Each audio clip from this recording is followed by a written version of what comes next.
Once upon a time, evil spirits dwelled here in these parts, and in a sense, they still do. I will tell you a story. It happened long ago, even before the revolution. It happened here, not far from Cherdin. I heard my grandmother tell it. A man was fostering an orphan girl. He was a Noah. Everyone called him Old Yegor. She didn't want to become a witch, but he taught her his craft. She was to be married to a special young man. I can't recall what exactly happened, but this young man took his own life. He was later buried beyond the gates of the churchyard,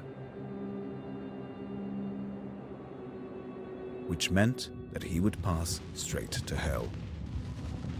As for the orphan, Vasilisa, she refused to accept it. She was intent on bringing back his soul from the inferno. To do this, she would need to break the 7 seals of the Black Book, which Old Yegor kept, and retrieve him. And it was for that reason that Vasilisa agreed to become a witch. But to become one, she needed to be initiated in a banya or at a crossroads. And so, Vasilisa set out for the crossroads.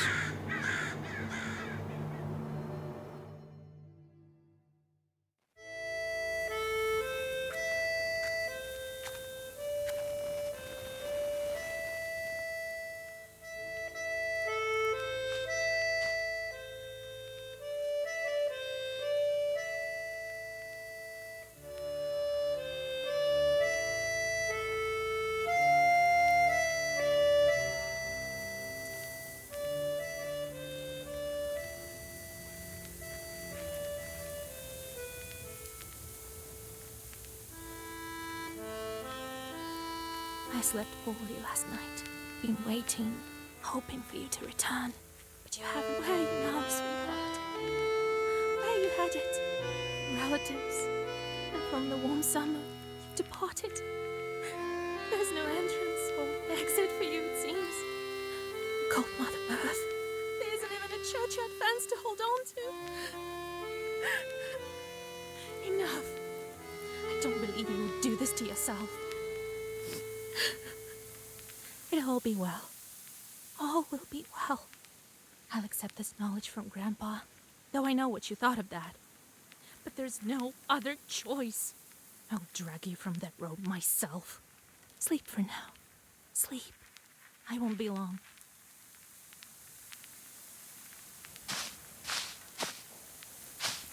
They didn't bury him in the holy ground.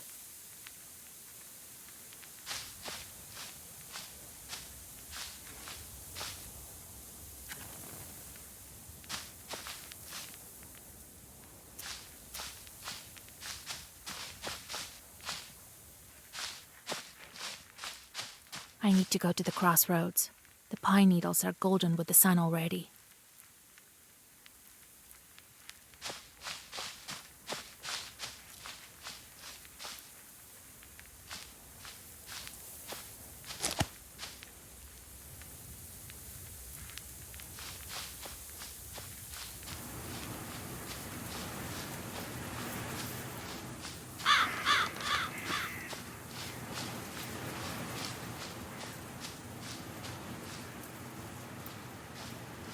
Spring is so hot this year.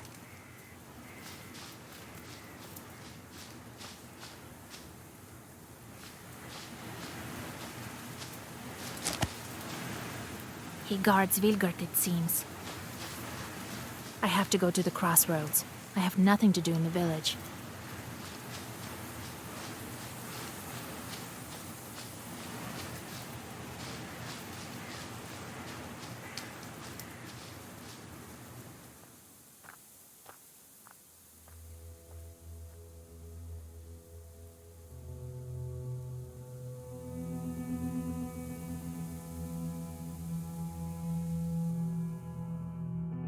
The darkness of the night is filled with anticipation.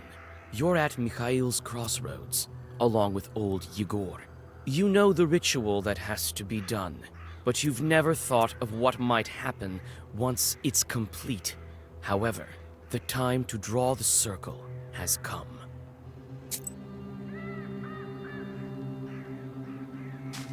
Where have you been? It will be midnight soon. Go over there, by that milepost. Everything you need for the ritual you'll find over there. Take the candles, we'll light them and draw a circle.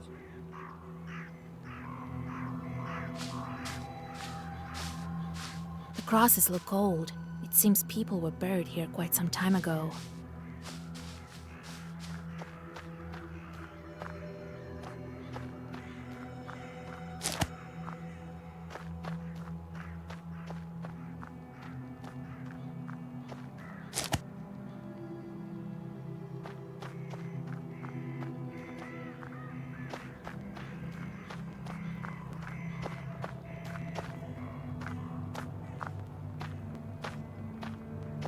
Cherdyn, 16 miles. Solikamsk, 102 miles. Nyrop, 21 miles.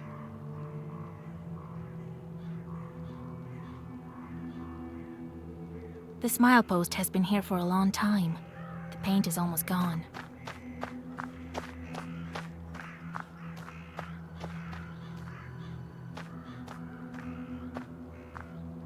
Well done, Vasilisa. Now let's draw a circle. Be careful not to leave any gaps, otherwise we'll be crushed by evil spirits.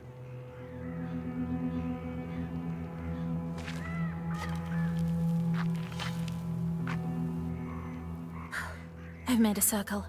Is it all right, Grandfather? The circle is drawn. No gaps, good. Too late to dither now. Do you think that I can help him?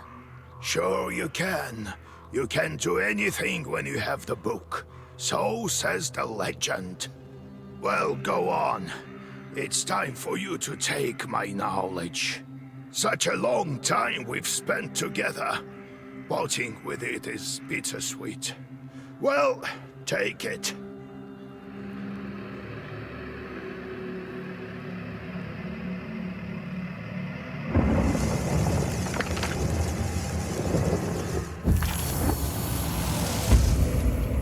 Would you look at that?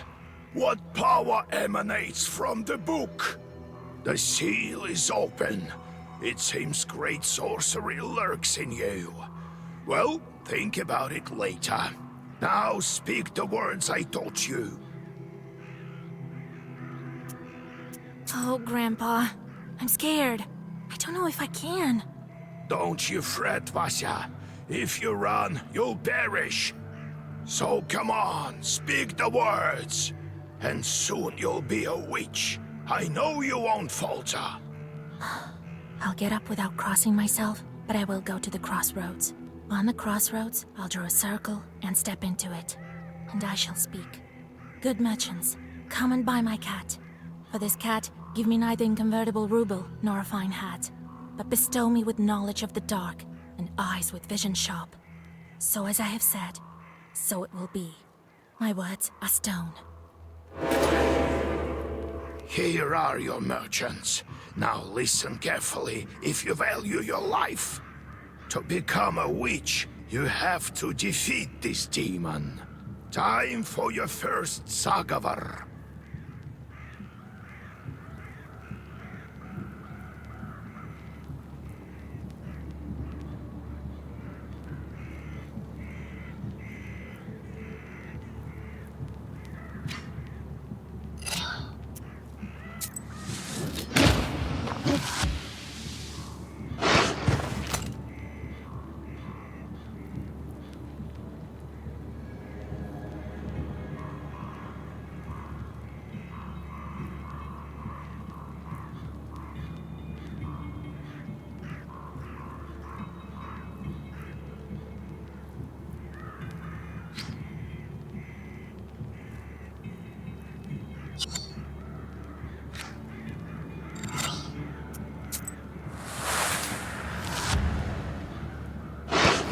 Such enchanted words protect from demons, but this protection fades quickly. Now draw up a complete Sagavar.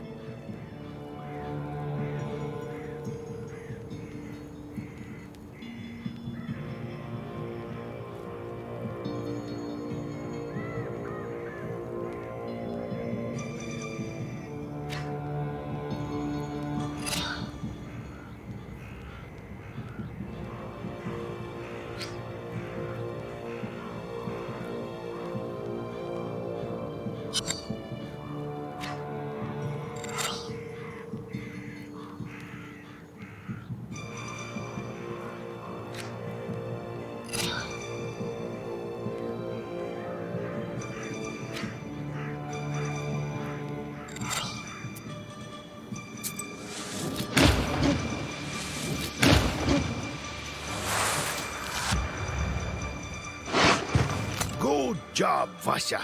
This demon is nearly beaten. A couple more spells to rid the world of it.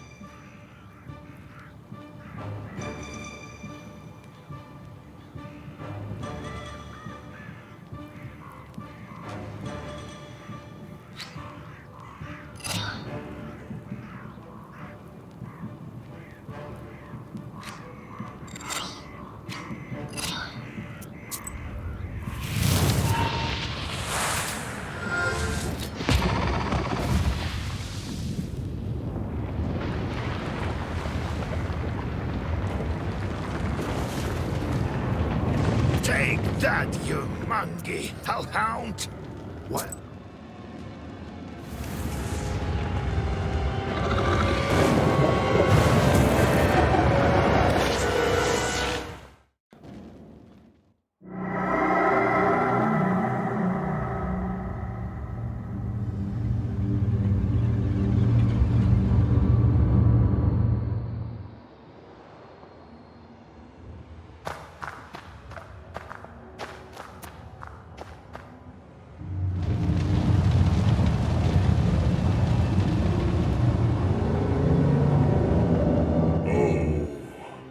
Is that you, Vasilisa?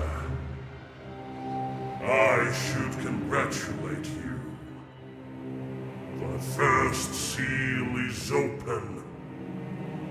Only 6 remain. Oh, but will you be able to open the rest? This is another matter entirely.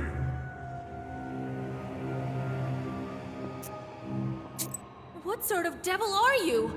How rude, Vasilisa. I'm your chief advisor. It is I who grants you the powers of a Khaldun. We will become better acquainted in time, I presume. How do I open the seals? Oh. Can't figure it out by yourself, girl? I'm disappointed in you. I'm curious. Can the Black Book grant any wish? Indeed, as legend dictates. Who knows? Perhaps you shall meet your beloved soon. Who is worthy to open the scroll and break its seals? No one in heaven, on earth, or beneath it has ever been able to open the scroll or look upon it. Yet. Let me return to the land of the living. Not just yet. Have you forgotten your purpose? I name you a witch. How many demons will you take on for your service? Well, I will certainly need the help of demons. So give me as many as possible. That's the spirit.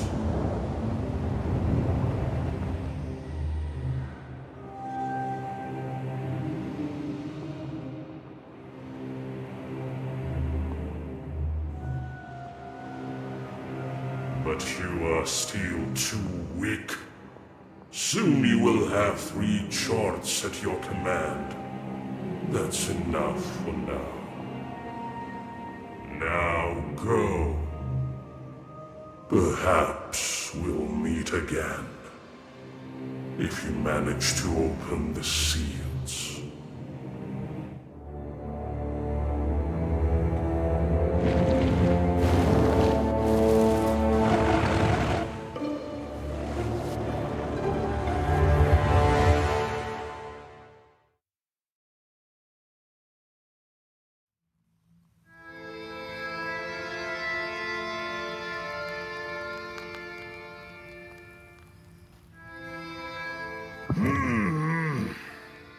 What? What?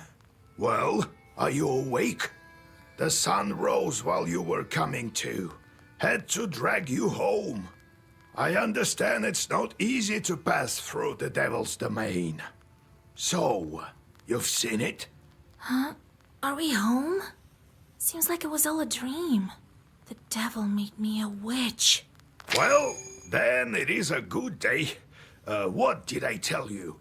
You should have become a witch a long time ago.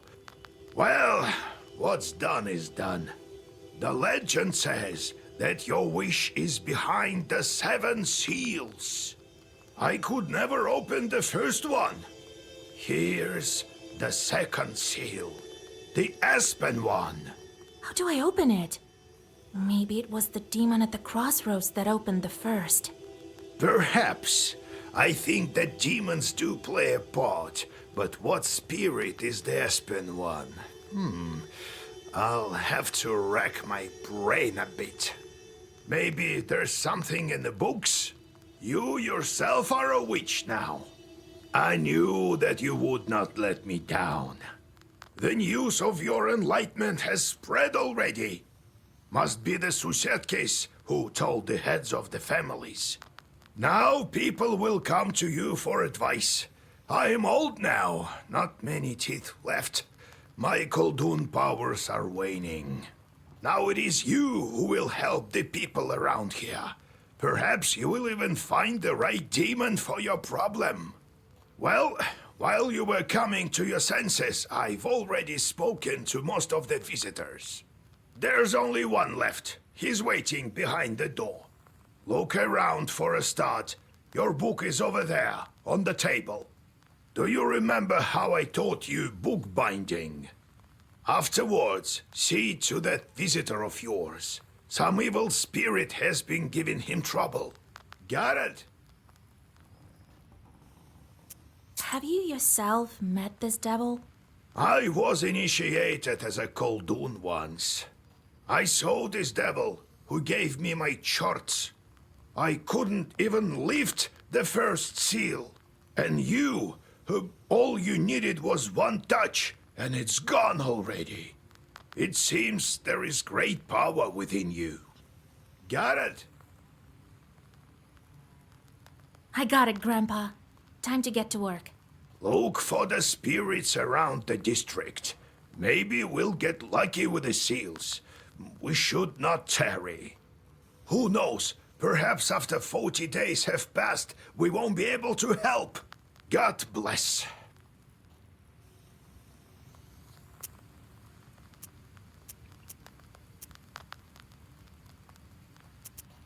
So, Vasya, have you taken well to learning the mystical arts? Are you curious enough to learn some more? So how did you become a Khaldun, Grandfather? I was born in Vilgard, the 6th son of my father, Yevlam Pichurov. It was a big family, not the richest though. When you have so many mouths to feed, it's hard to save money. But we lived well as a family. The house must have been built well. That is to say, I realize this now. Then one year, a 7th brother was born.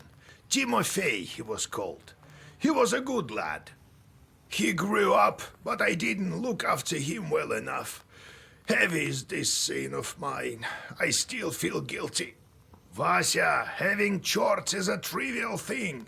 You would do better to protect the ones closest to you, to fight for them. It's knowledge that gives us strength, for we harness their own power against them, with the chores under our control. One day I was looking after Timofey. We were playing with the other children, but I lost my patience with the boy. I cursed him severely, sent him to the Leshy. So the Leshy carried him away. We never found Timoshka. He'd vanished. Oh, it's hard to bear these scenes, Vasya. So hard. So I decided to become a Khaldun. I wouldn't let the Dark Ones harm my family ever again. Or so I thought.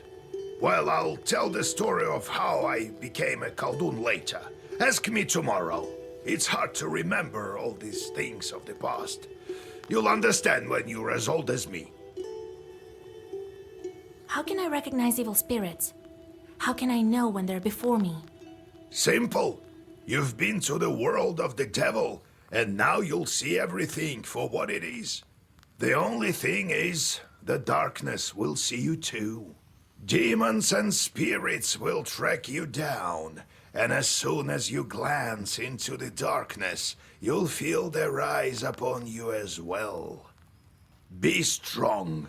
Such is our fate. You make your own way. How's our Izba built? It was built long ago. Lots of people have lived here since. More than half a century ago, it seems. All according to old rituals. You know them by now. But I don't remember who built it. My grandfather, I suppose. No, I have to go, Grandfather. We'll talk later.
Oh, God bless, Yegor Yevlampovich, Vasilisa Fyodorovna.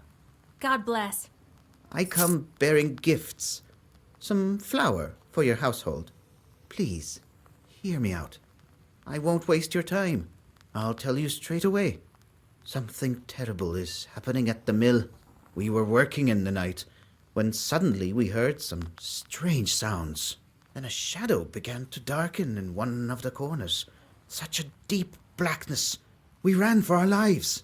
You are known for your knowledge in these matters. What should I do now? During the night shift at the windmill, he heard some strange sounds and saw some strange shifting shadows. What could be behind such emanations?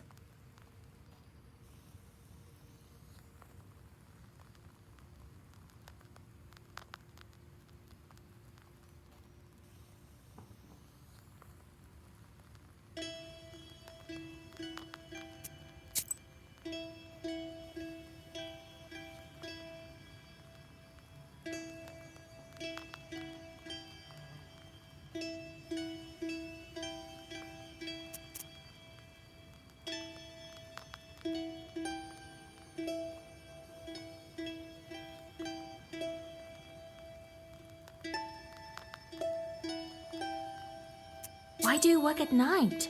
Demons are at work. Jesus Christ. Well, how do you think the millstones turn? Not by the wind alone, obviously. It's forbidden to work a windmill after nightfall. But what do we do now? I did everything right when I built it. Please, help me. I have this old item that you might find useful. You'd better cough it up if we help you. All right, Vasya. Look into what's going on with that place. The demon there may be of use to us, you know? I'll find out what's going on with your chort. Oh, thank you. I was told you wouldn't let me down. Goodbye for now. He's not your average miller. Usually they consort with a leshy, but this miller has some chort. Well, I'll study these seals while you're off dealing with the mill. And to make your trip a bit easier, take this herb. It is called an Adam's head. It will heal you up if anything goes sideways. Time for you to be on your way. Evil spirits won't quell themselves. Well, you get all that?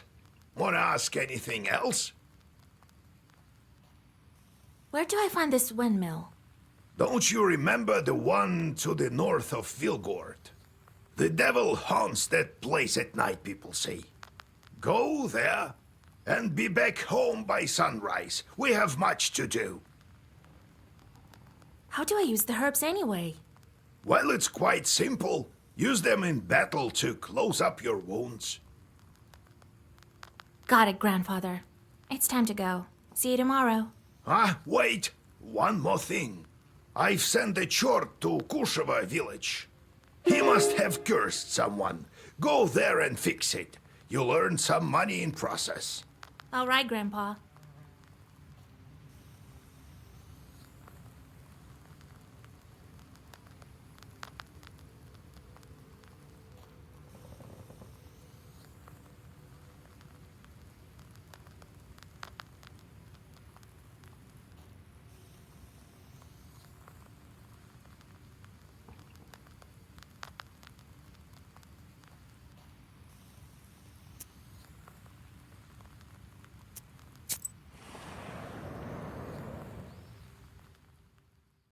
You stealthily creep by the village houses. At least, you thought you were being stealthy. You hear a familiar voice calling out from one of the windows overhanging the street. Washa, wait! I have business with you. Hush! We'd better whisper. I've got this neighbor and I hate her guts. So curse her a bit, will you? Use a killer curse or something. Not a strong one. I've got a gift ready for you.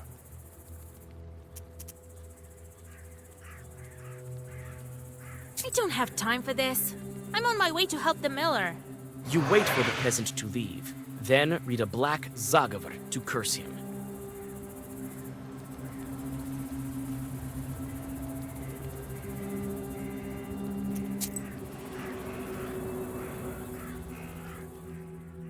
You notice a noisy family gathering in front of one of the houses. It's unusual to see an entire family out on the street at this hour. Strange, muffled sounds are coming from inside their house. Falling cutlery, furniture moving around. Good evening to you, Vasilisa. God himself has sent you to us tonight.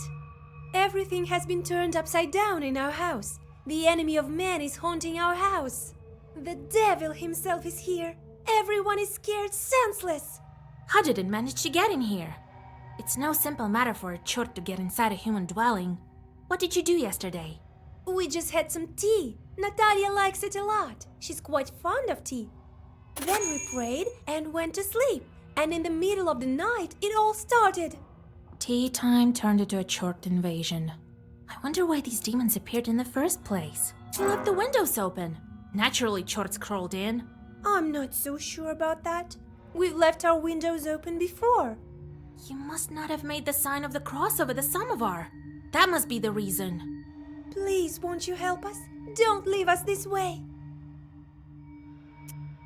Oh, very well. I will help you. It's no good sleeping on the street, is it? Thank you, Vasilisa. Have some milk for you, Johnny.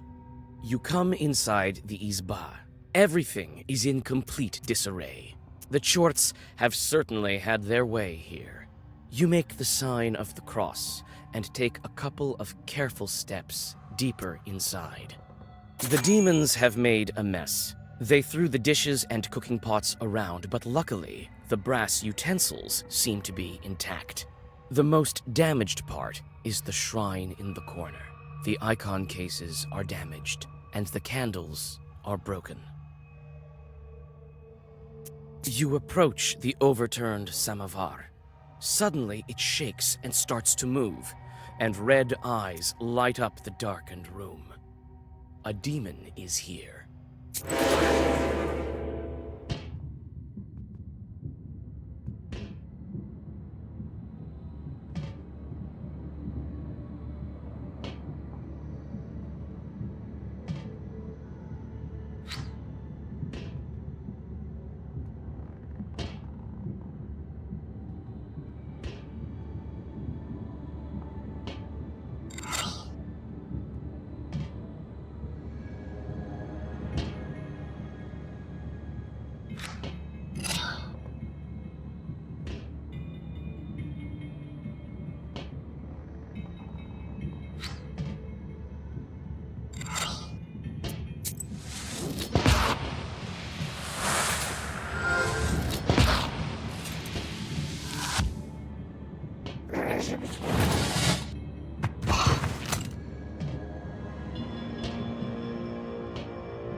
The elders of the family bow to you and thank you for helping them.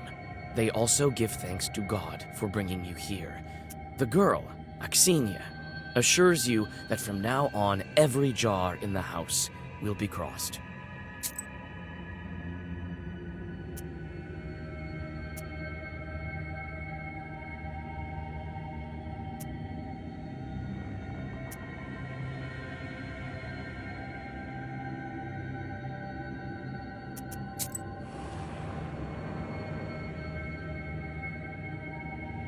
The silver glow of the moon catches glimpses of the foul water.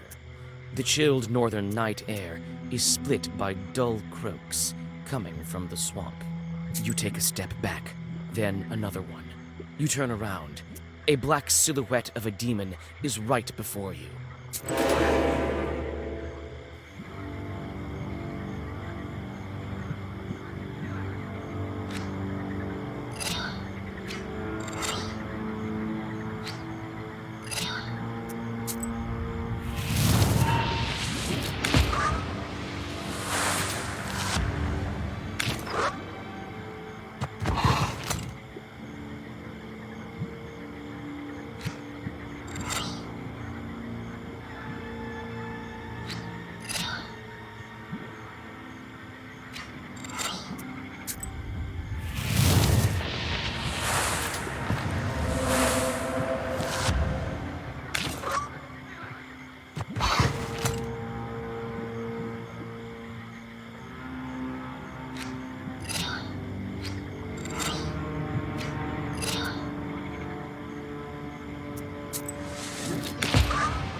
Standing amidst the black wooden figures, you hear a rustle in the trees. You read the protective spells, but out comes a person, not a demon. Oh, a witch, a witch. I can smell your kind from a mile away. Can you spare a few coins? I don't need much to get by. A person is only as good as they are charitable. Here you are. Don't forget me in your prayers. Thank you. I'll pray for your lost soul. It's dangerous to go alone. Take this, a healing herb.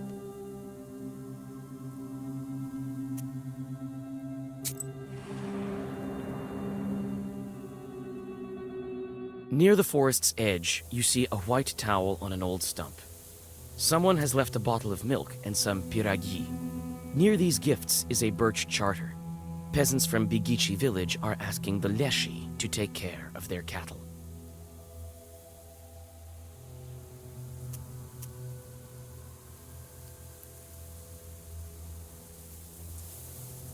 You draw up a new charter. Now the Leshi will be helping peasants from Vilgard. If evil spirits help anyone, they should help your village, not the inhabitants of Bigichi.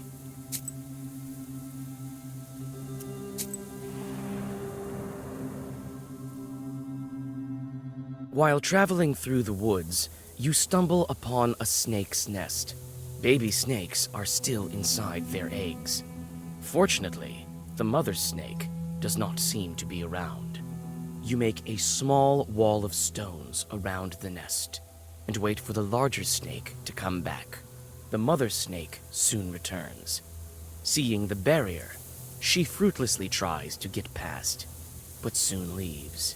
Some time passes, and the snake comes back with a bunch of grass in its mouth. The snake touches the grassy mass to the stone barrier, and the wall instantly collapses. The snake is reunited with its nest. You quickly grab the grass before the snake hides it. It smells of rust.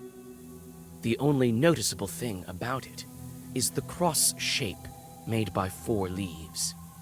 Fortune has smiled upon you. You have found a break herb a bundle of aromatic weeds that opens locks and barriers. You take the herb and get ready to go on your way.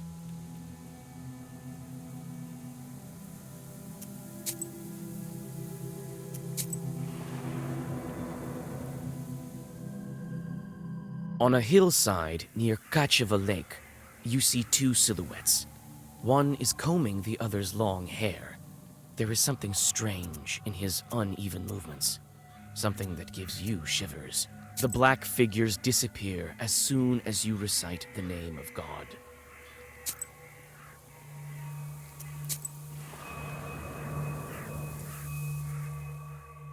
Gloomy windmill arms creak in the distance, parting the pre-dawn fog. The shadow of an owl passes overhead. It crosses your path, a bad omen, since man's path and man's destiny are as one. Yet, could it be it was trying to point you somewhere? Suddenly, you come upon a swamp and stop at its border. It is dangerous to continue onward. You turn to go back and notice a devil's finger beneath your feet.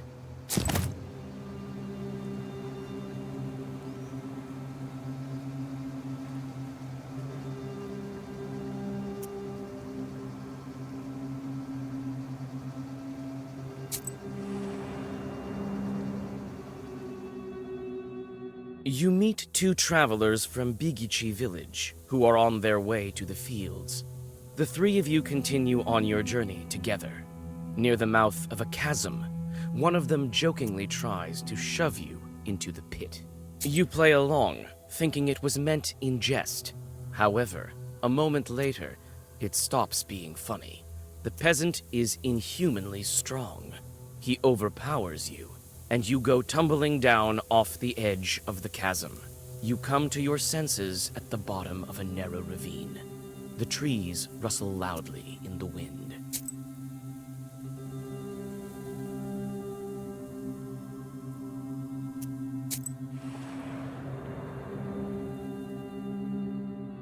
You walk around the windmill and approach the Chuj forest. The grim silence envelops you. The only sound you hear is of the fir branches, whispering in the morning fog. Suddenly, you see a swarm of chorts flying out of the side of the building, gleefully throwing around pieces of the windmill's wooden machinery. The chort swarm dives into the gloom with a chorus of angry screams. As the forest sinks into silence, you inspect the windmill's debris. Among some wooden logs and mechanical parts, you find a small sack of flour and pick it up.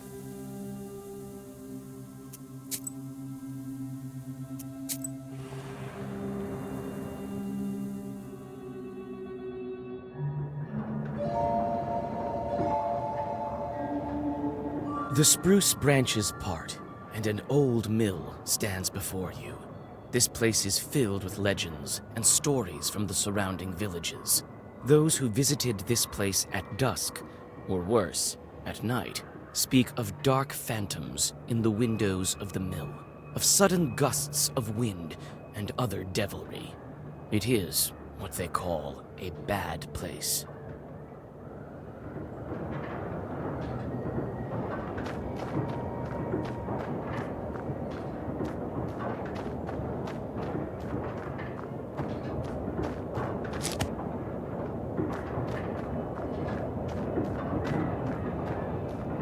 It's a carrier log. It's used to turn the mill. The old wood creaks in the wind. You can climb inside using a log. The old windmill is creaking from the cold wind. It is not so often.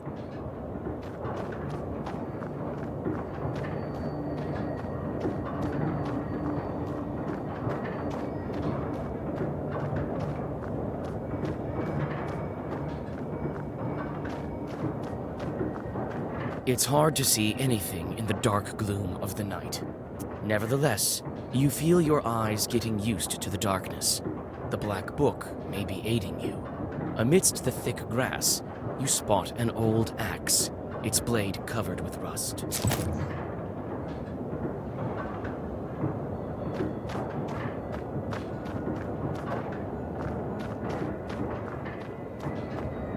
It's obvious the mill is old. Some wood has rotted through, making more windows. You approach and try to open the door. It's closed. The lock is as old as the mill. One good strike with something heavy, and it will break. The axe will help, but probably break in the process. It's obvious the mill is old. As soon as you press the break herb to the lock, it opens and falls to the ground. Some kind of will has been placed here by the miller. The grindstones are still, but the blades of the mill are turning.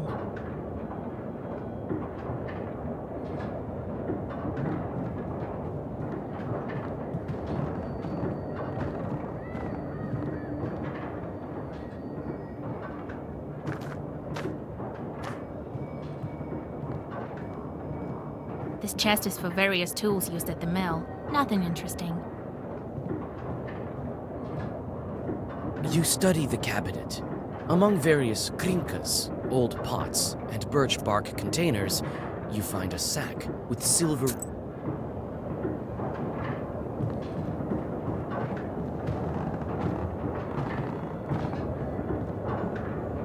A broken block of wood is near the wall. It seems to be part of the windmill's A broken block of wood is near the wall. It seems to be part of the windmill's mechanism and the reason why the grindstones are standing still. Through a hole in the wall, you see the woods of Cherdin.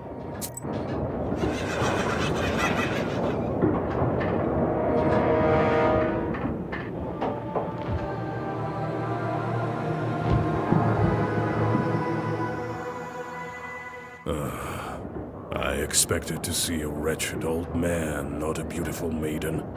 Why are you here, then? Well, what do you want with the windmill, then? Haven't you figured it out? Perhaps I was wrong about you. I thought of you to be a strong witch, a master of wit, deduction, and intellect. One endowed with knowledge that others do not possess. I guess not. The windmill is possessed. But is the demon's presence here as spontaneous as it appears to be? I must think about why he's here in the first place.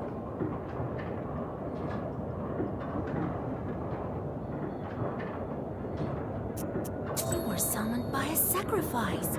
You've been here since your creation. Well, you are knowledgeable indeed. Not to mention, I'm bound to this pitiful miller, but I desire a powerful master. Take me as your servant. My sacrifice will attract someone more agreeable, and you will have both your reward from the miller and the reward of my presence. Well, so be it. I could use a chort like you, if not just for the conversation. Wait, perhaps you are not as strong as you seem. There is yet to be such a Khaldun who can outmatch the 13th brother.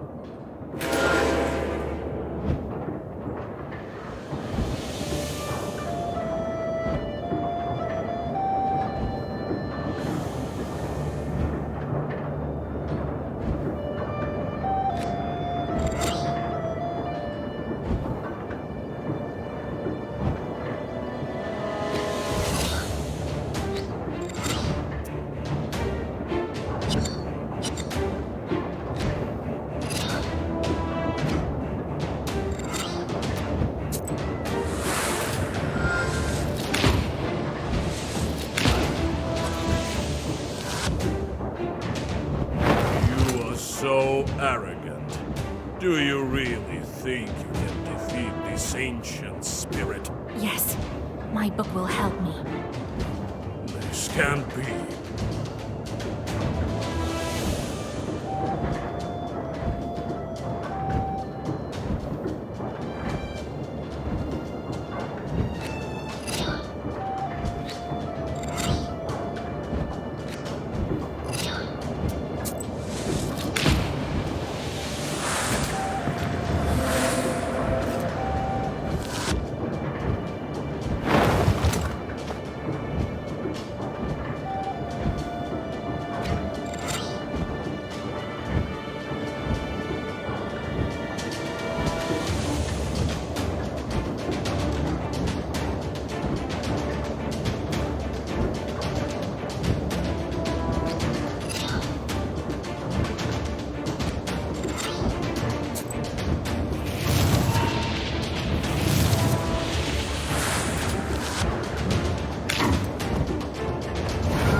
elementary artifact. I never gave up before, and I'm not going to now.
Take the demon into your personal service. He will ask for work, like any other chort. The mill is now without a spirit, but this is none of your concern.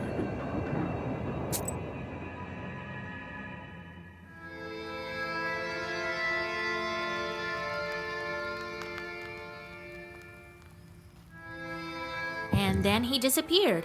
He won't be interfering with work at the windmill anymore. So, you took up a new chort.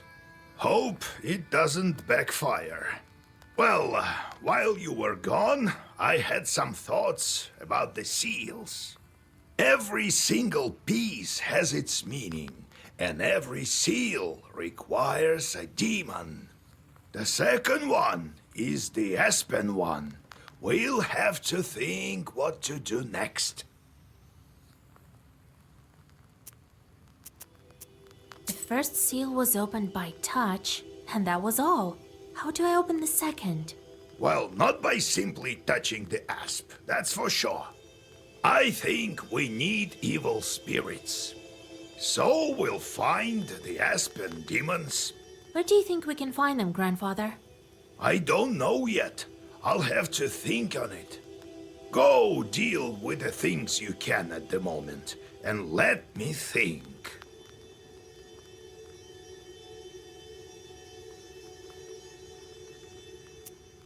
Can't we open the others right away? I doubt that, but who knows? Look around a bit and maybe you'll fortune upon the right chort. I see. Time to get to work then.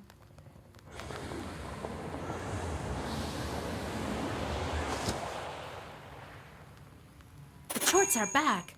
I sent them to perform an arduous task. That's why they weren't around. Now I should give them tasks? Well, what did you expect? You knew what you signed up for. Everything has a price, especially wishes. If you don't want them to torture you, send them to curse people. That's the life of a Khaldun for you. And if I don't want to curse anyone? Then suffer. These demons won't leave you alone. I've seen them before in your Pester. Not often, though. Now you will see them plenty. You can observe our entire gubernia in your Pester. In the end, you decide what you do with those chords of yours.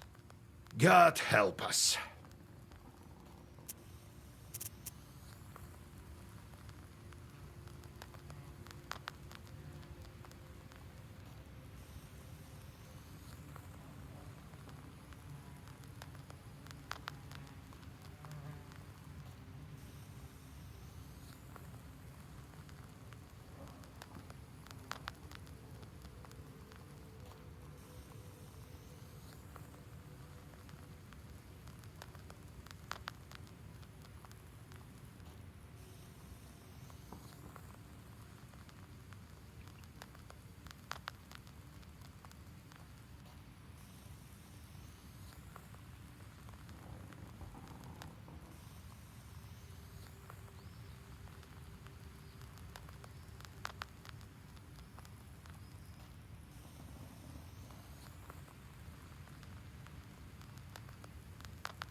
There's a great number of books in this collection.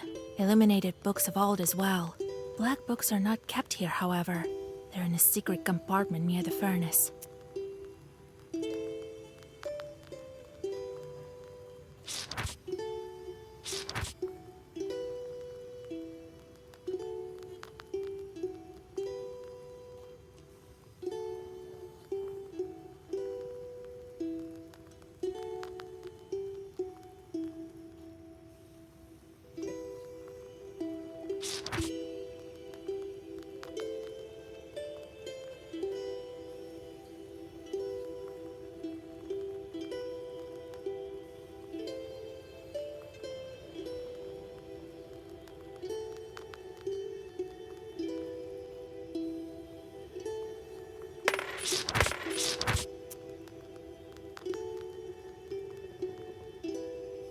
Grandfather says that in days of old, they used to bury people under the stove.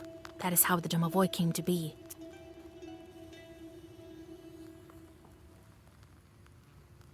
Galbets and his boss cellar. Old Igor says that's where the domovoi lives. I've never met one, but I once saw a black figure standing still in the corner of the house. The moment I became a Khaldun, I saw the Uyezd in a completely different light. There is no such place where a demon wouldn't hide. You just noticed? Your own chords are also a giant pain.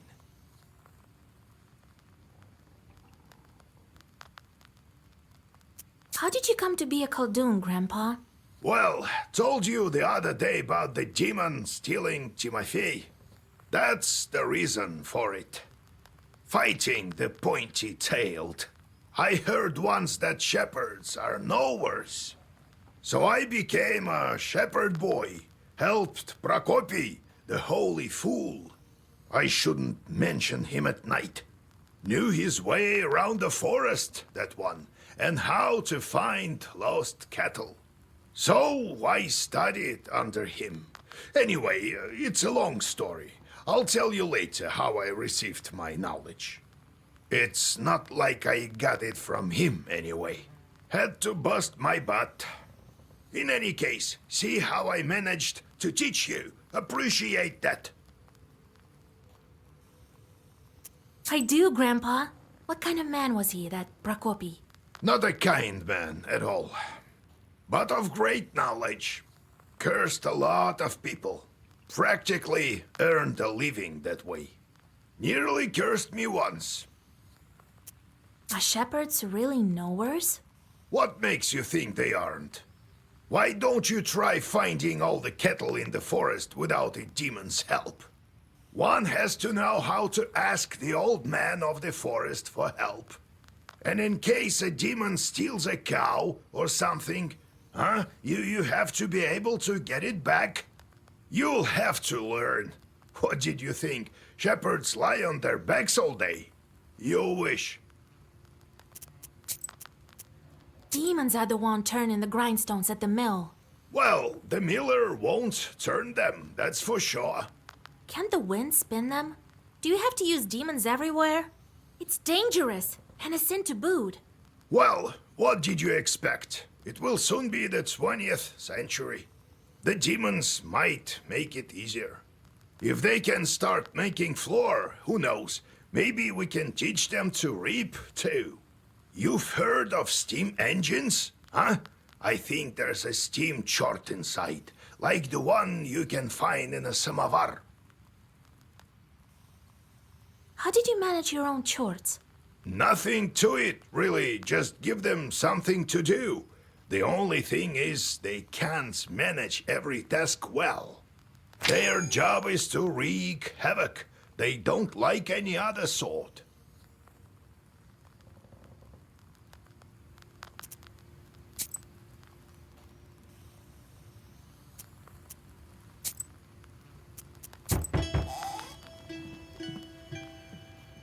Yegor Yevlampovich, Vasilisa Fedorovna, it's me again. Came to give my thanks. The spirits have stopped haunting us. Here's what I promised. The spirits broke some things in the windmill, but we'll fix it somehow. I have some money saved up. I'll use some of it to fix the windmill, and the rest I'll leave to my grandson. Well, it is what it is.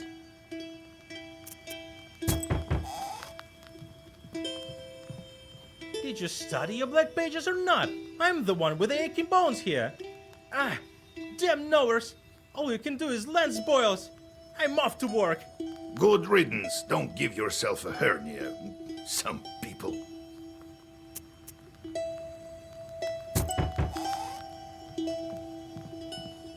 Be well and live long.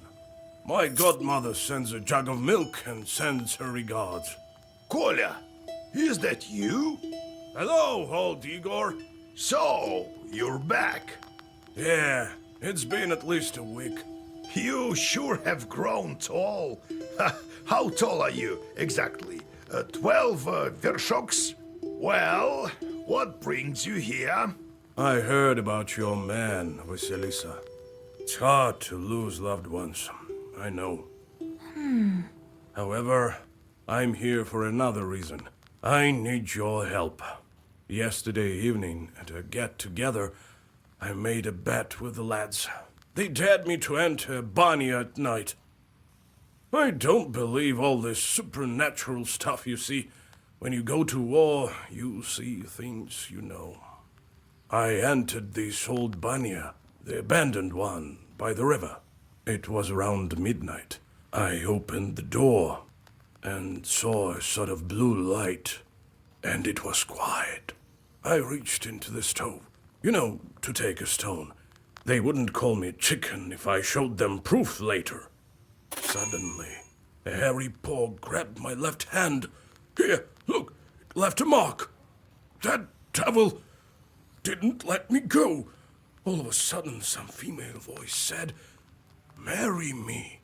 The hand was hot as fire, and then I just lost it, and it kept on asking.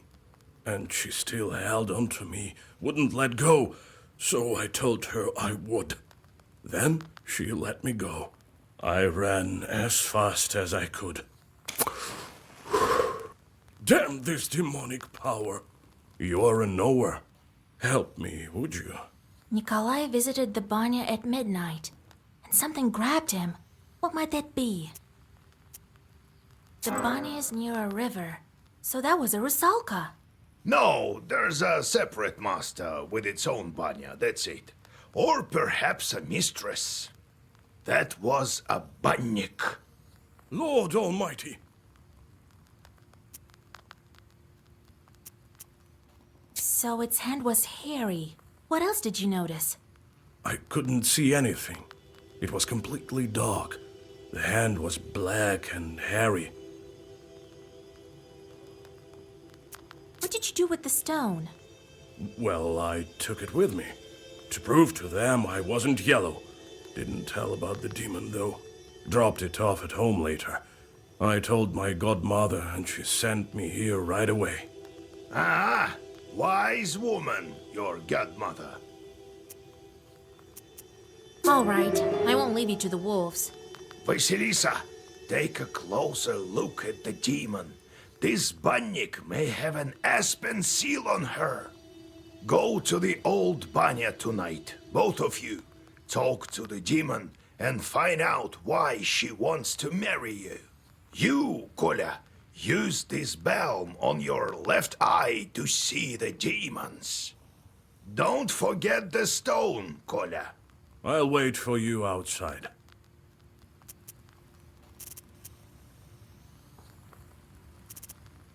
Didn't think I'd be seeking help from nowheres.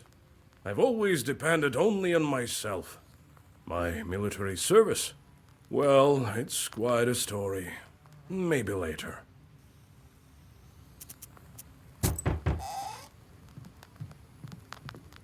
Hey, Vasya, they say you're a knower now. This may be of interest to you then. The other day we were gathering berries by Kajil Lake. By the way, I have brought you some. It's near Zapolsk. Anyway, we came across this clearing with holes everywhere. The horror! So I thought you might want to go there. Who knows? Perhaps there are evil spirits.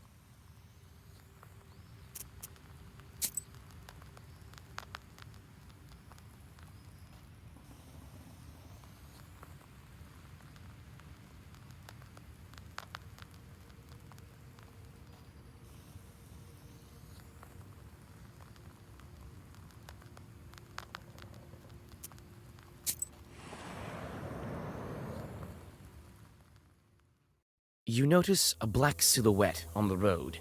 It appears to be shrouded in fog, and is hard to distinguish in the soft lighting of the night. The air is filled with a strange song performed by the demon. You've never heard this melody before. A chill runs down your spine as you listen to the alien melody. The devil continues his song. You listen, holding your breath and not moving. Soon, the melody stops, crashes against the tops of the fir trees, and dissolves in moonlit silence. You feel that perhaps now you understand demonkind somewhat better. Suddenly, a magic circle shimmers at the demon's feet. A moment later, another devil appears by his side. His burning eyes are staring right at you.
You notice a strange sight in the distance.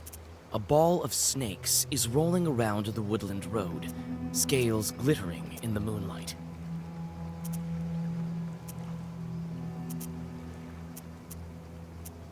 Nikolai grins and picks up a large stone. He throws it right at the snake ball. Most of the snakes scatter, but some of the enraged creatures slither your way. Luckily, you find some healing herbs near the overturned stone.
Near the old gravestones, you see a demon.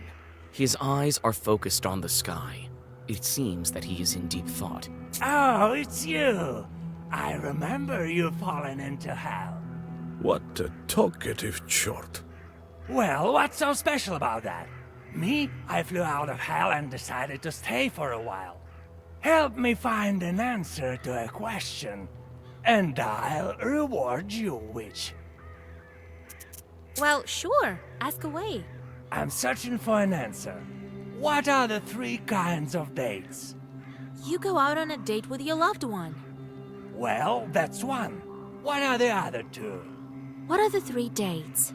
You have one with a loved one, and the second one is? There's an exotic fruit called a date. Seems right. What is the 3rd one? What are the 3 dates? You guess one, the kind with a love. I guess time can be called a date. What? Nonsense! You don't know anything, do you? Well, since you're not a knower, I suppose I can kill you.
You're not what we consider an average girl, are you? In that case, I'll show you some fine wares. Here, take a look.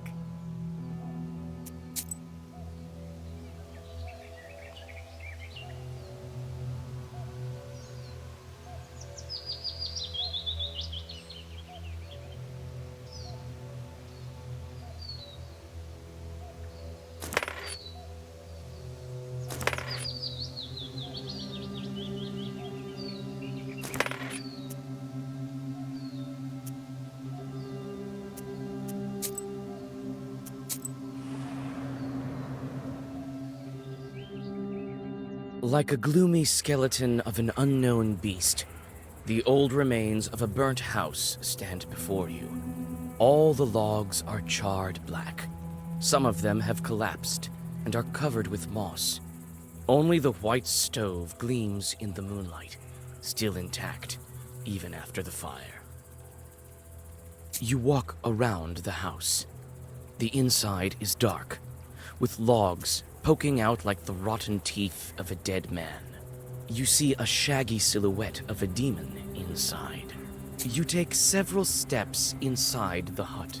It's hard to tell who used to live in this izba. You step inside, and you seem to sense the smell of burnt wood. Stars and pine branches are visible above instead of a roof. Suddenly, you notice a shaggy figure near the furnace. As soon as you make a move towards the mysterious figure, it disappears. A ball of baked clay lies where the black spirit once was. You take it with you.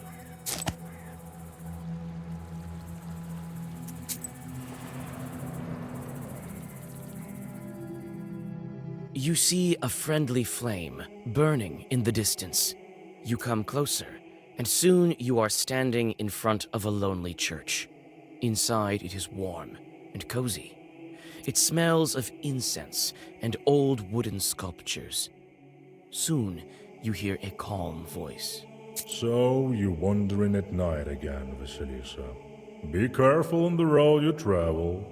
It can lead you to places no one can help you out of.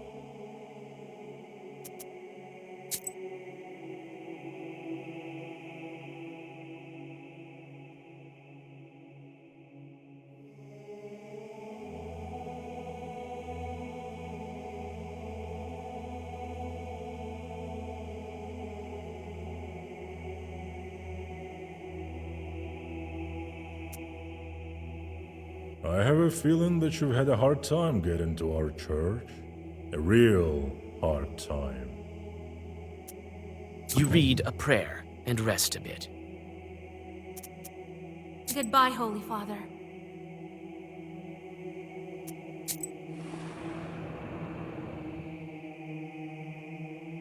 There's a rotting bridge over a small river, a tributary of the Kolva. In the moonlight, you discern a strange silhouette on the other side. You circle around. Better not to risk it. The strange silhouette disappears among the trees.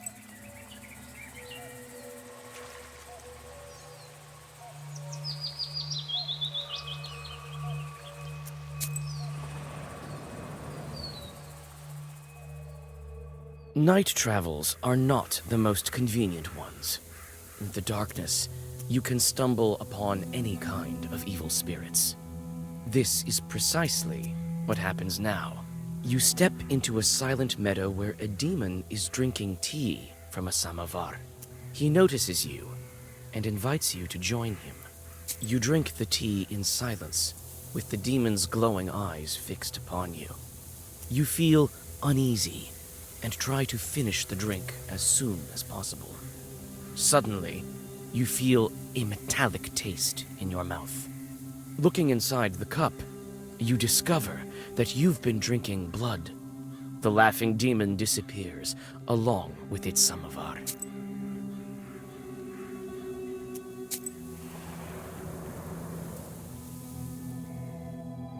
Dark pine branches move to the sides, and you see a meadow strewn with old, overgrown pits. You come closer and look into one of them. The green of the meadow drops into the open maw of the pit, from which you sense the cold of the grave. God knows who dug them up and why. You start to inspect the pits one by one. You take one careless step and tumble down. Luckily, the pit is not that deep, and you climb out with ease. You frequently look around. You feel as if someone is watching you. You almost decide to give up finding anything in these mysterious pits when you notice an old grave at the bottom of one of them. A grim pit is filled with a damp stench. You see an old cross covered with a rotten towel. Near the grave, there is a small pot with an offering to the dead. The old cross is covered with moss, and mushrooms grow at its foot. You feel uncomfortable near the grave of the unclean dead. In the pot by the gravestone, you find a couple of gold coins, which you quickly pocket. But it seems to have disturbed the dead man. Suddenly, a white spirit rises from the grave.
The small barrel once held water. Here at last. And all these demons in these parts, I had never thought. Evil spirits have always been here, but you won't be able to see them without me. These chorts harm people, but nobody can even see them. Enemies here as well. No place is safe these days, I guess. I've been thinking, why did the spirit attack me? Someone must have been there before me. Well, first of all, it was nighttime, and evil is strongest at night. Besides, why did the evil spirit attack Nikolai?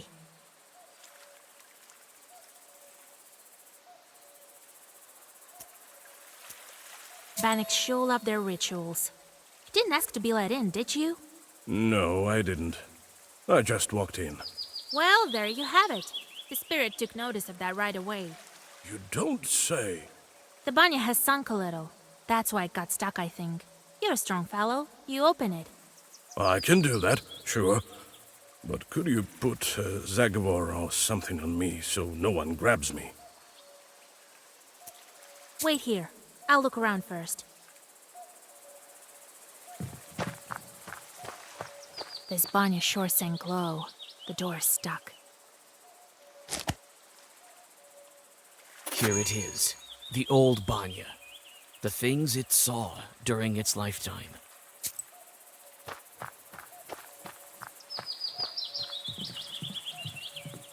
The river is not very wide here.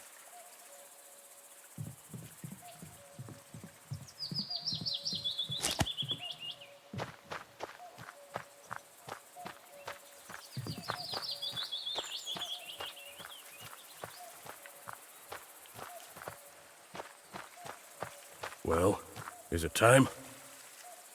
All right, I know just the thing. Stand still.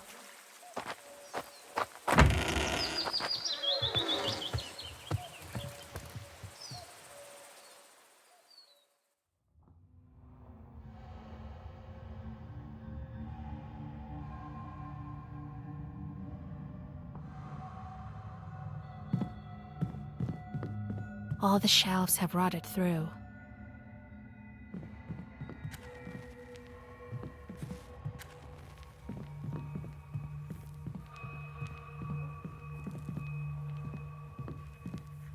Let me, kind Bannock, pay a visit to your home. Repeat after me, Kolya. Let me host Bannik. Now, let's think of what to do with this bride of yours. She's been waiting for us, I suppose. That blue light has been shining here, right until we came in. Let's summon her and ask some questions. All right. You are the knower here. First, let us prepare. I'll draw a circle to be safe. I don't think your bride is evil, though. Better safe than sorry, Vasa. In order for the Bannock to know we're here, let's heat up the stove. And that stone that you took, put it back. It's better if you do it. I sort of forgot how when serving in the army. Really? Very well. After that, we'll step into the circle. I'll read a special spell, and just like that, she should appear. Vasa, you are a knower, no doubt about it. Well, let's get to work.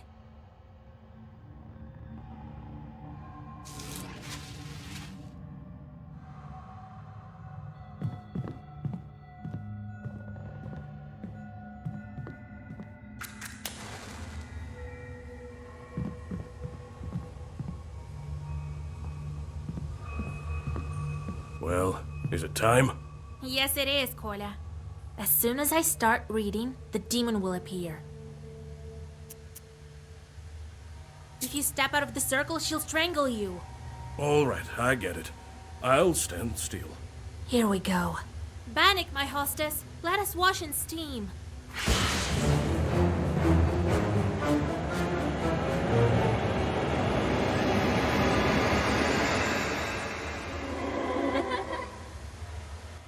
Wait. Don't run. Hear me out. Jesus and his troops! Don't move. Let me talk with this Bannock. Wait. I'm not a demon. I'm an ordinary girl. An ordinary girl, you say? Bannock says that she's but an ordinary girl. Is it a demonic trick? What is she then? I wouldn't mistake a Bannock for a girl. Simple girls don't burn with that touch. I may look like a demon, but I'm not. I'm just a girl. I've been living with Bailichka Abdiricha for 18 years already. Well, it is as I said. I've been living in the world of demons for a long, long time. 18 years. I've grown to resemble them. I was still a child and came to wash with my mother. I did something wrong. I can't remember what, but my mother said, "Devil take you." And so, an Abdiricha took me. Help me, Vasilisa. You're my only hope. Where have you been all this time? We wandered the banyas. I got sent where the stove was hot. Such was my life. Now we live in this old one. Do you know anything about aspen demons? No, I don't. But I can ask the Abdiricha. How do we bring you back? To escape her, I need to get closer to the mortal world. Bring me a good belt and a cross, the kind that's worn on the skin, and find me a name. Then the Abdiricha will have to marry me to someone. You, young fella, don't you let me down. Only you can do it. I will help. I promise you my word. What kind of cross do you need? Just any cross won't do. I've been living with evil spirits for too long. I need one that's been worn by a demon. Well, that's a puzzle. Where can we find a God-fearing chart? Oh, I don't know. Your friend is a knower. You'll think of something. Where can we find the belt? I need a special belt as well. It has to be woven by a skilled witch. We can give you the name right away. No, that won't do. The name has to be one from Sviatsi and given by a priest. All right, we'll help you. It's wrong to abandon a Christian soul. Besides, you already have a groom. Of course we'll help. Thank you. Bring me a cross worn by a demon, a name, and a belt crafted by a witch. I think I hear the roosters. I need to go. Come back again with the gifts. I'll be waiting. Until we see you again. The demon crawls back under the bench and disappears into black flame. You return to old Yegor's house and think about what to do next.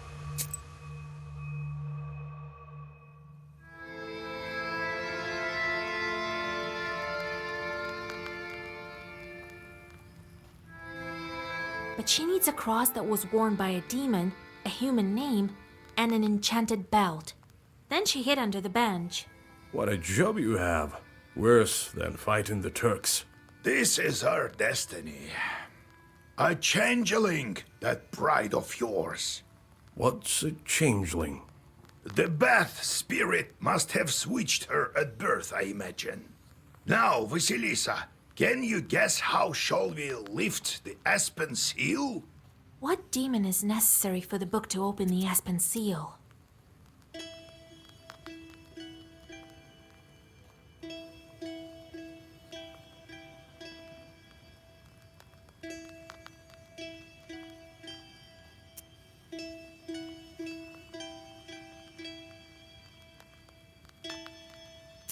That Abdiricha switched the girl with an aspen log. A log is a demon itself. Well done, Vasha.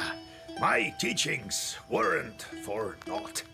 The changeling from the ethereal world. These infants don't grow up, as you know. The question is, should we waste our time on the bride's requests if we ourselves can find this changeling? We can't abandon a Christian soul to evil spirits. If I were you, I'd think whether I should take a demon for a wife. Only a devil will marry a soldier like me. We haven't heard of such a child up until now. This means that the parents keep it secret. Right. The demon might have gobbled up her parents. Without that demon bride, we won't find it. You'll help me then? We will. But what should we start with? Huh? What was it she asked for? A cross worn by a demon. Is such a thing possible? Everything is possible, Vasilisa, if you think about it. I heard that an Ikotnitsa appeared in Yenidor recently. Go there and take her cross. Let's look into the other requests first. A name out of the Svyatse. Well, that's simple. Go to the priest and he'll give you a name from the Svyatse, if you can convince him to. That is. Let's look into the other requests first. A cross worn by a demon. Such a thing. Everything I heard. Go there and take her cross. Let's look into the other requests first. An enchanted belt woven by a witch. This is not as simple as it seems. You are a knower, yes, but not powerful enough to weave a belt like that. It also takes a lot of time. I know this witch, Kapitalina Ivanovna. People call her the spinner. But she's not an easy woman to deal with. We'd better go together. Well, let's start with the belt. Very well, then. To the spinner. Vasilisa and I are going to see the spinner. There's nothing for you to do there, Kolya. Understand? Sure did. And one more thing. Don't say anything about the banya or the bride. The spinner can't stand demons, though she looks like one herself. Got it? Who is the spinner? A woman of sorts. Her name is Kapitalina Ivanna, but everyone calls her the spinner behind her back. She's quite knowledgeable. You don't want to mess with her. That's why I am coming with you. Don't go running your mouth. Speak nothing of the book. Got it? What should I say to get the belt? Good question, Vasilisa. Keep your ears open when you speak to her. Remember, do not mention demons. She does not like them. And you might as well disregard the fact that we needed the belt for a changeling girl. Now, if you show you are of knowledge, that would be good indeed. If she doesn't like you, or should you let anything slip, the cost will be more than we can handle. Got it? Understood, Grandpa. It's time we were on our way. Yes, it's better go to her at night. I've arranged a cart for us. Do you have any Kupala salve left? If I only knew. We could fly, but feet will do. And another thing. There's this rich fellow, Petrov is his name. He asked me to check on his field. Says demons are ruining his crops. It's not far from Pintek. It so happens.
that with the stove. As if I'd believe that you forgot how to kindle it. And then you got a bit too scared when the demon girl grabbed you with the fire. It is as you say, Vaisa. It's not about the stove. I don't know what's wrong with me. There was this one incident. Since then, I'm not myself when I see any fire. I'm scared of it something awful. That's exactly the reason why the lads dared me to go to the banya. They heard the rumors and wanted to have a bit of fun at my expense. Only I'm not one to give up so easily. But why? What's wrong with fire? Oh, it's a long story. So how did you end up a soldier? Well, they took me as a recruit.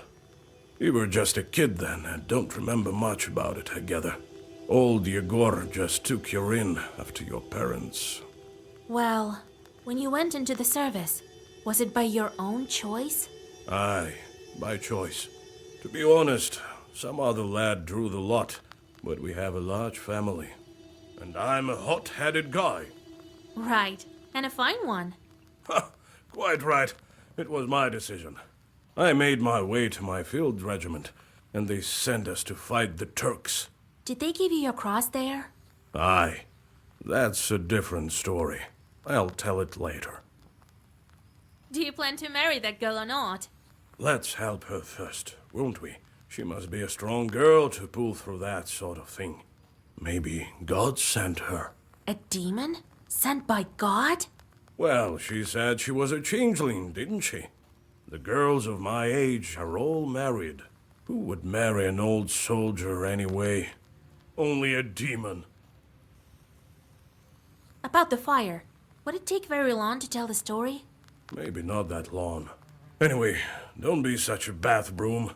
I'll tell you some other time. Don't you have anything else to do?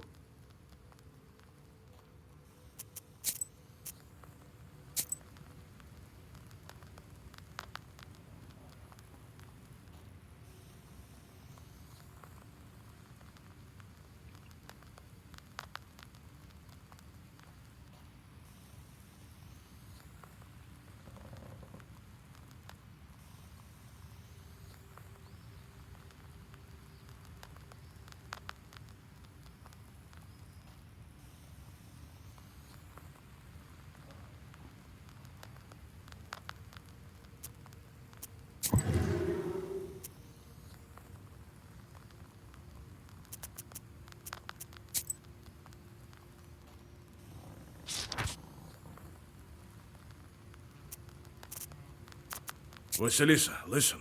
Thank you for your help with the banya. Don't thank me yet. We still need to free the girl. It's just that I wouldn't be able to go at all if it weren't for you. Here, I want to give you this. Here, take it. What's that? A deck of playing cards or something? Sure is. Been saving them for some time. They are antique, but first class. I'll teach you to play if you wish. They say the devil himself is not averse to a good game of Durak.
You have goosebumps, a sign of a devilish presence. You look around. Your only companion is humming among the silence. Suddenly, a dark figure steps out from the shade. It is a scribe, a Zagavr dealer. The wisdom that lies upon dark pages is not that of madness. You cannot paint me as a liar.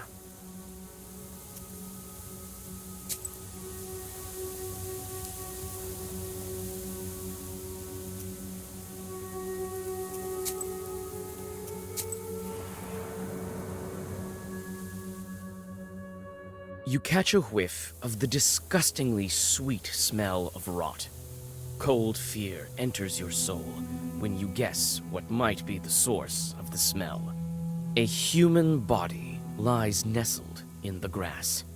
It is already unrecognizable from decay. You see an old wooden cross upon its breast. You dig a small grave and push the dead man inside. You read a prayer and continue your journey.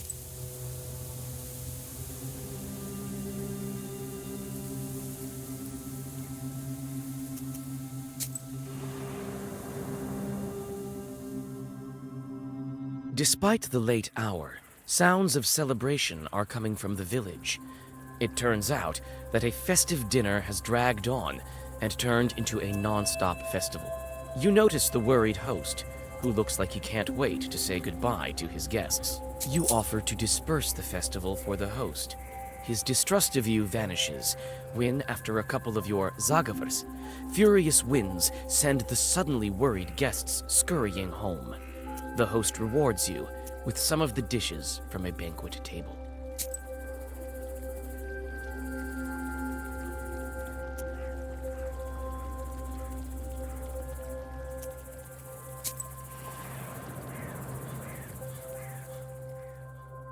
Bathing in the moonlight, a moss-covered idol is hidden among the tall trees. You walk closer and see a fresh towel wrapped around it. The forest around you is silent.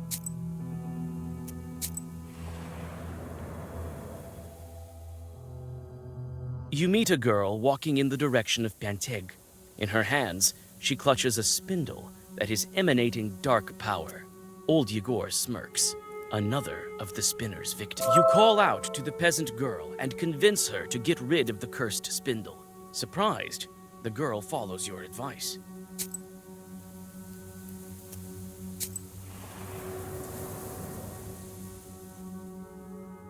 You freeze with horror. A dead girl is dangling from a spruce tree's gnarled branch. You can't move. This strange fruit sways back and forth with a creak in the cold wind. You summon the strength to go to Panteg and tell them about the dead body. You see the despair in the eyes of the peasants. It seems the girl was well loved in the village.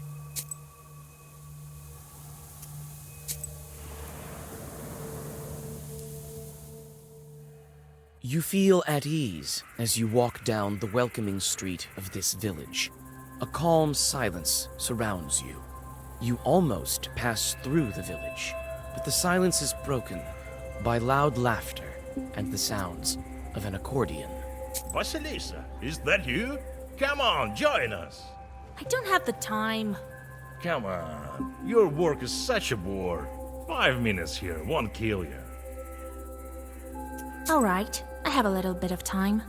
You sit by a house and dissolve in a deep song.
On the field, you hear the steady sound of digging. Coming closer, you see a peasant moving the border of a field. The man looks startled when he sees you approach. He stops and calls out to you. Is that you, Yegor? It is I, with Vasilisa. God bless. God bless. What are you looking at? I'm moving the border ditch. What of it? Why are you moving the border ditch? You moved it quite far. For good reason. The Petrov's workers caused me nothing but grief. They deceived me, shot me in flour. Only they didn't steal in broad daylight. Have you spoken of it at the village meeting? I have. Not much good it did me. Petrov's folks silenced me right away. Sure, I'll tell you what. If you curse the demons, I'll pay you.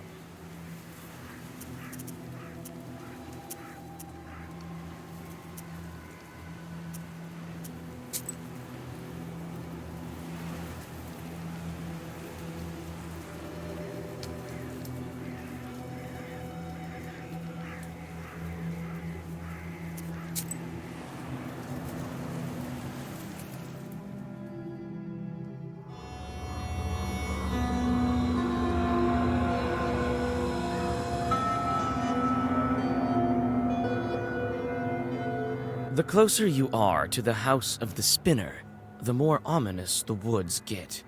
The decaying trunks of pines and spruces tower over the path like silent guardians. Your blood runs cold every other moment. You feel that the border between worlds is very thin in this part of the forest.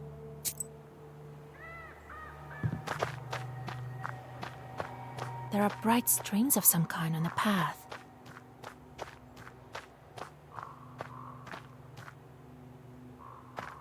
There are many different skulls and charms. You approach the skull hanging by the door. Suddenly, the bony head starts shaking.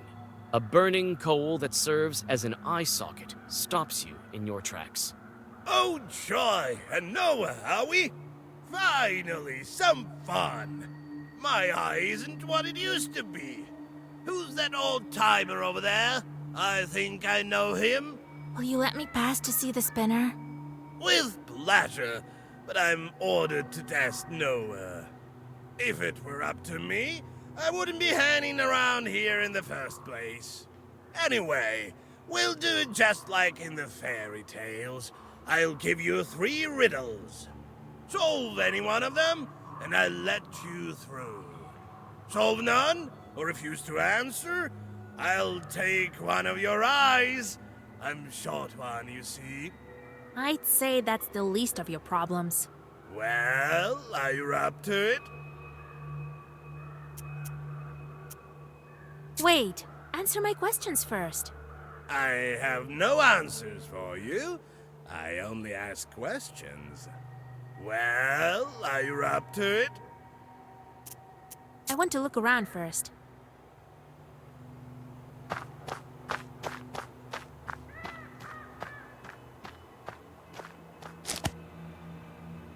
Quite a grim place. It's places like this that give witches a bad reputation.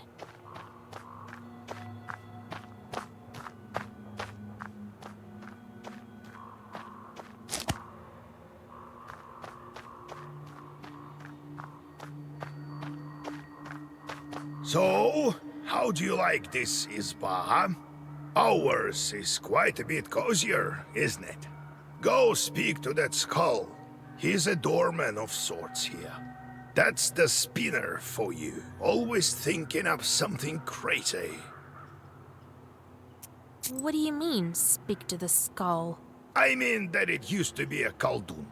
The regular folks aren't likely to chat with it. We, knowers, are used to this sort of thing. It's something new the spinner thought up. Skulls such as these used to hang on the trees around here like effigies of sorts. This one is used as a kind of test. It would be best if you passed the test. This woman knows me, you see, but she's not familiar with you. What else should I know about the spinner? Hush, child.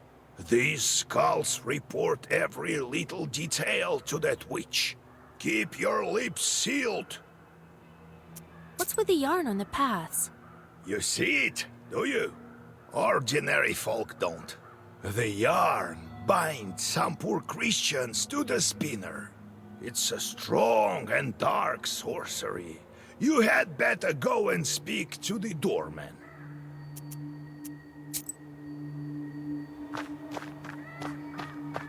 Ready to solve some riddles? Have it your way. Ask your riddles.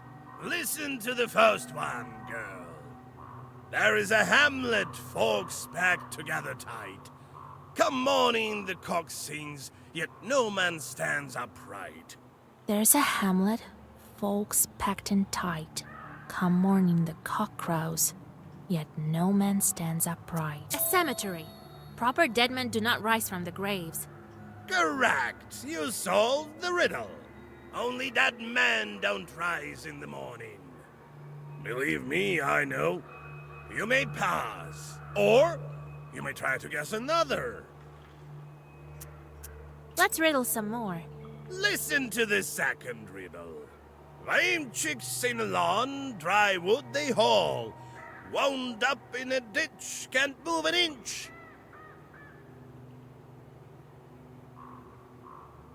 Lame chicks sing along, dry wood they haul. Wound up in a ditch, can't move an inch.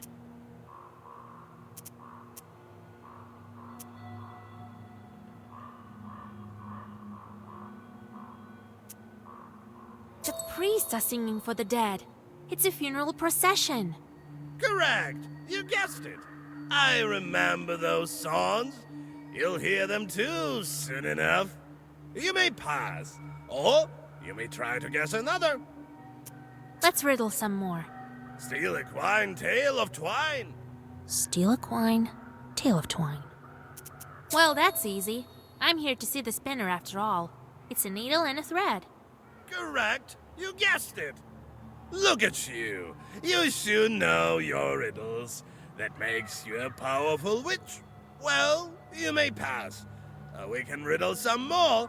No eyes involved, just like that, for curiosity's sake. Let's riddle some more. Listen to the fourth riddle. Walks with no legs, sleeves with no arms, mouth with no speech. Walks with no legs, sleeves with no arms, mouth with no speech.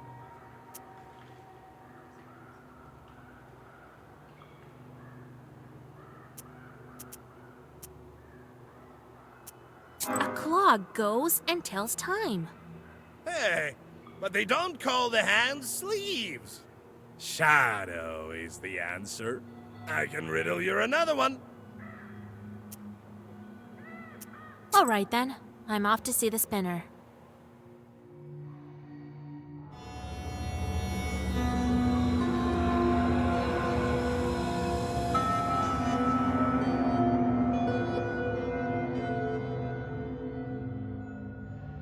Evening, Kapitalina Ivanovna. Evening to you too, Yegor Yevlampevich. The voice of the spinner is quiet and smooth, like the rustling of pages in the Black Book. Brought you my little orphan. Became a knower recently, this one. You sure did. But what are you thinking, poking around in my business? You took my spindle. It was doing my bidding, you know. I let it slide on account of you not knowing and all. God bless, Kapitalina Ivanovna. I see you're a fine girl and a smart one. Yes, I heard your replies to the riddles. To be a knower is not all demonic affairs. So why are you here? Not just to check up on an old woman, I should think.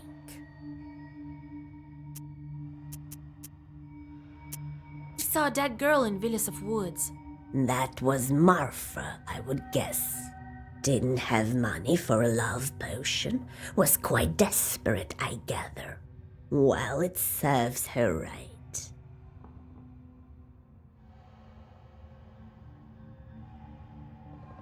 We met your doorman.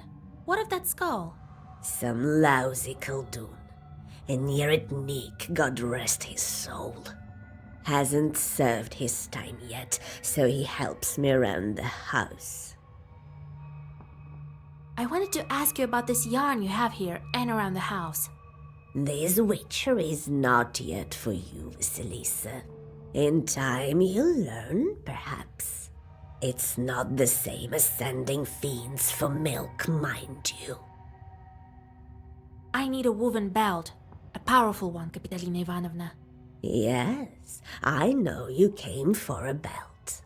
Only why would I give one to you? Old Yegor warned me that I should watch my mouth around the spinner. How should I answer her? You're known all across the Uyezd for weaving the best belts, Kapitalina Ivanovna. So I am. You aren't here without reason. I can indeed make good belts. You've become a knower, so I'll give you an enchanted belt. So what are you going to do with your chorts? How am I supposed to answer that? I really don't know what to do with them. Shorts will help me become a powerful witch. The filth will chew you up and spit you out. Never trust them. Yegor, the girl seems to follow in your footsteps. Oh, you're never after anything without reason. Always some kind of ruse. Been cooking up something with your demons, have you? I'll give you the belt. It'll help your pupil, but you'll help mine in turn. Hush. Have it your way. All right. Here's your belt. Don't forget your promise, Yegor. You won't let me.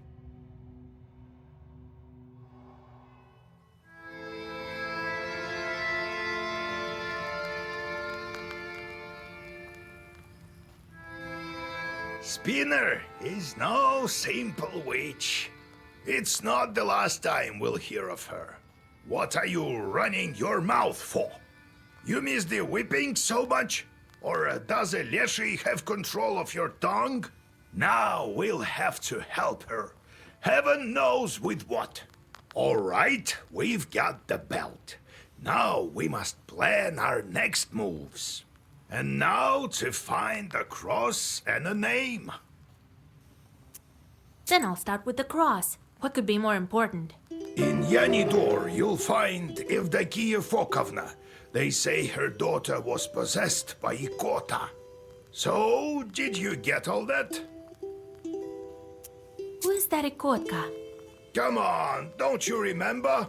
This one time, a woman from Pokcha came to us, so that we could whisper some zagovars over her. And then a chort, size of a vershok, escaped from her. Oh, so that was an Ikotnitsa. Well, yes, this Ikota chort talked with us for a bit, remember? I really don't like dealing with the possessed. Well, nothing can be done about that. So, did you get all that? Where can we find that woman in Yanidor? Her house is closer to the edge of the village, the one with carved gates. So, did you get all that? What not to get? Go to the Ikotnitsa and take her cross. Old houses and banyas are often home to demons. The masters leave, but don't always take their host spirits with them. You've been telling me how you got your Khaldun power. Right, where were we? So, I became a shepherd boy. He taught me this and that at first, at Prokopi. That one time, the cattle had wandered all over the place, and my chief turned up drunk. Drank a whole bottle of vodka. He couldn't move a muscle. Well, what other choice did I have? I went to collect them by myself. Managed to get almost all of them as midnight drew near. Had to pass Mikhail's crossroads on the way back. You know how that place is. So, there I am, with the kettle tagging along. The moment I stepped onto the crossroads, everything turned upside down. Winds out of nowhere, and what you know, swarms of chorts. Figured I'd quickly draw a circle around me, and so I did.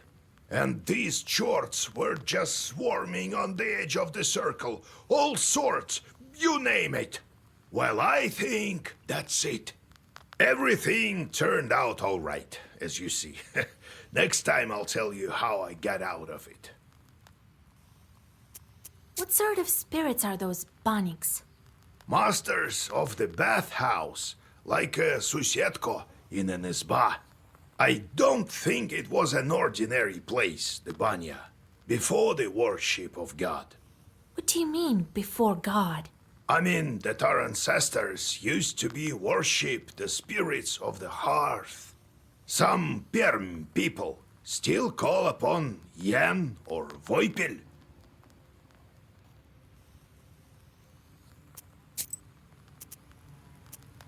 We should tell everyone about the chorts we've met. You know, to warn the good people, right? Everyone knows, but not everyone believes.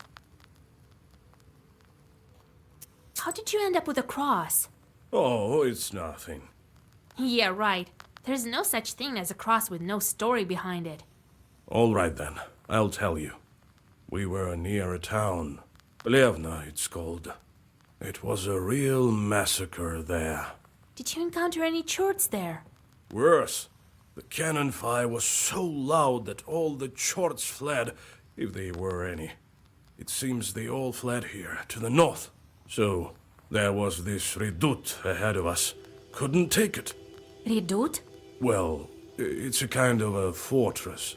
No one could get any closer. And what about you, being such a gallant lad?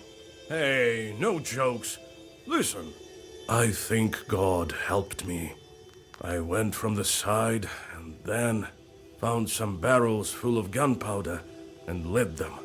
They blew up, started a fire. There was a lot more ammunition there. A lot of our enemies burned that day. I can still hear their screams. I suppose I will to the end of my days. I nearly died there myself. Since then, when I see a fire, I remember that redoute and those screams. I fished the cross from the river of blood, Vaisa. Are you happy now? Do you understand about the fire now? Ah. What are you going to do with your new bride? Well, we'll get a farm. We'll get folks from the village to help. Well now, I'll build an excellent izba. And children eventually. What a life it will be. Be careful, though. Who knows? The Bannock might be back. That's good. The mother-in-law is always welcome. It seems that you're the fiercest of them all. Let's go. We'll talk later.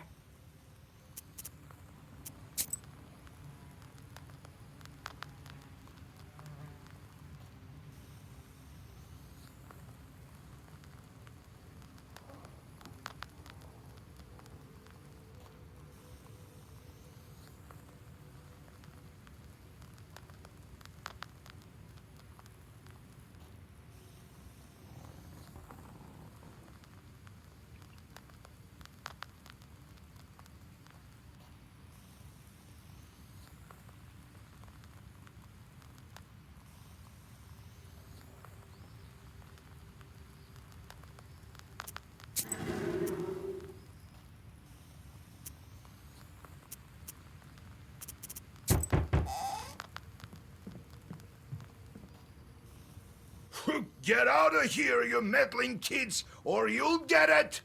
Run! He saw us! Wait, maybe they're here on business. Well, speak up. Oh, Vasilisa! We saw such a scary thing! West of Yenidor, there's a scary izba! Evil spirits live there for sure! Why do you say that? See for yourself! They say there used to be a party every day, but now it stands silent as the grave! Saw it for ourselves! Well, you'll wind up in graves yourselves if you go wandering like that. Run!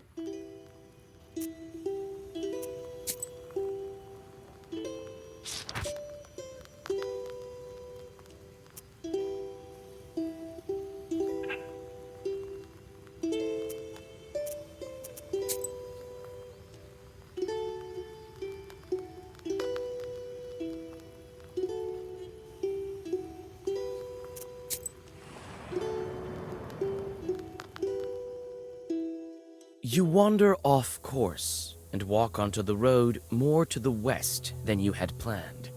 You stumble upon a ragged man with rotten teeth and rotten eyes. You realize that it's a brigand. Traveling by night in Perm Gubernia is dangerous, and not only because of the evil spirits. The silence is broken by his hoarse voice. Hey, what do we have here? A girl or something? Right. I'll let you go if you give me all your money. It seems to me you can't see so well in the dark. I'm not traveling alone. Come on over here, brigand boy. I fought the Turks, went toe-to-toe with demons, but you're kinda the filthiest of all. Looking upon the tall soldier, the brigand loses his confidence. He backs away and runs into the woods. In a hurry, he dropped his pouch. You go on your way.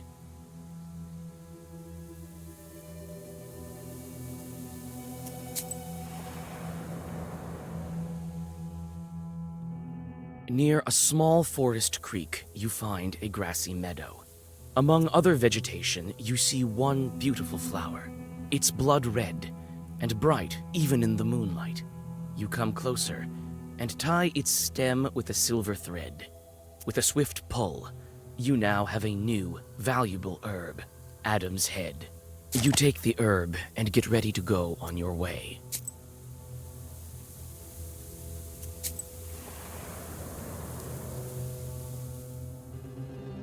Fir branches poke into the empty windows of an abandoned hut.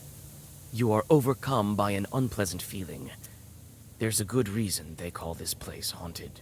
You squeeze into a slightly open door and clear away the cobwebs. It is dark and empty here. The dead silence gives you chills. You step inside the house and freeze in horror. Under the broken red corner lies a dead man's body. A broken accordion lies nearby, torn as if by a wild beast. You search the dead man and the izba. The former has a pouch with some rubles inside. You tell about the dead man in the nearby village and use the money to pay for his burial and a funeral service. Peasants tell you that several years ago, someone took this skillful musician to an evening gathering during the dead of night. He hadn't been seen since.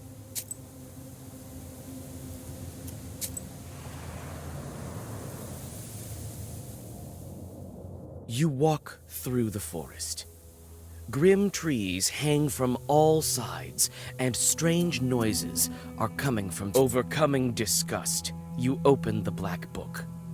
The first Zagavar will be yours.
Having dealt with the demons, you look around.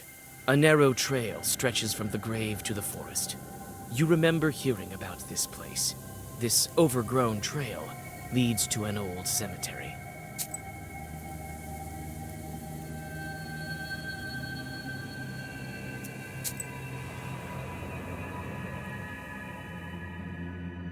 You know about a cemetery nearby and decide to visit it.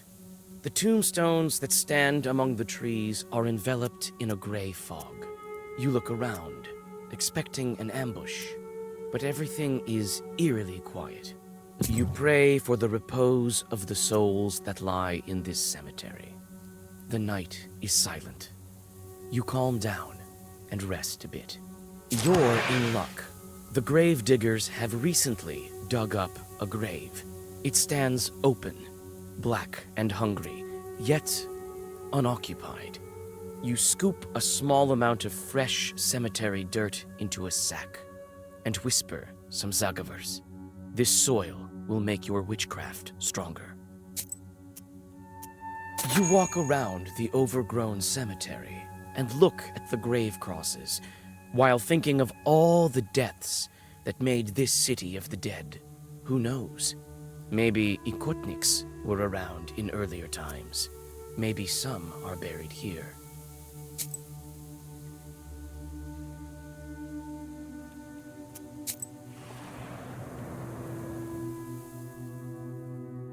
You hear a whip crack. Shrieking in pain, some unfortunate soul is being driven to hell by a devil. You pause in hesitation. Is this sinner's soul worth a fight? You call out to the devil. He looks at you with his eyes burning with hatred. He bares his claws and approaches you, completely forgetting about his prey. The sinner runs to the forest without wasting any time. The demon's furious roar attracts another one of his kind. To buy some time for the sinner, you immediately start reading zagavers.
You see a swamp ahead. The damp soil squishes under your feet. You become cold and uncomfortable. Suddenly, a white ghost of a calf appears from the bog. It looks at you and does not move. You read a protective zagavar, and the ghost disappears. When you finish your sorcery, you realize that this calf was, in fact, a treasure. Striking it would make the calf fall apart into coins. You notice the burning eyes of demons nearby. Are they guardians of this treasure?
Yanidor is covered with a bright pre-dawn mist. Amidst the hollow silence, you hear sounds of the village waking up. With old Yegor's directions, you quickly find the house of Yevdakia Fokovna. Nikolai knocks on the carved gates, and you are soon greeted by the hostess. Yevdakia Fokovna, God bless. God bless. God bless indeed. And who might you be? We've come to speak to your daughter. Ha! Came to make fun of my Akulina. I won't let you. Leave us alone. Oh, we wouldn't dare.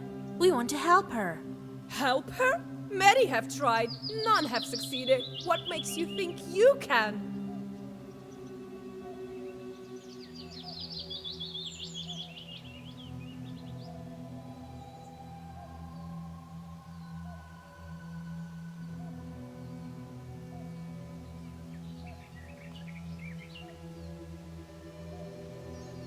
I know how your daughter is suffering. That's why I want to help. I know how. Very well. Couldn't hurt, I suppose. It surely couldn't get any worse. My girl suffers from an ikota, day and night. Akulina hides in the old Church of Transfiguration at night. The ikota is not so violent there. That's where you'll find her. Thank you. Don't worry about your daughter. We will help. Well, God willing, God willing. Goodbye, Yevdakia Fokovna.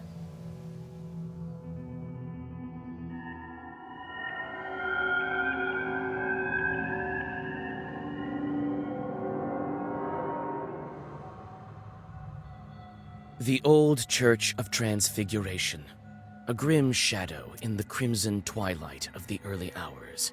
The domes of this building tower silently over you. Hundreds of years and dozens of generations have passed under its roof. You can feel the wisdom stored within these majestic walls.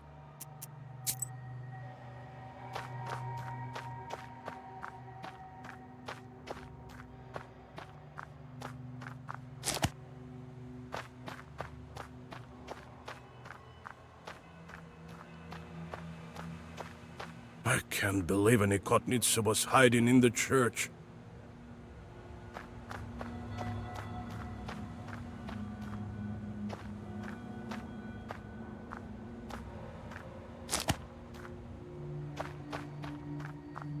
An icon.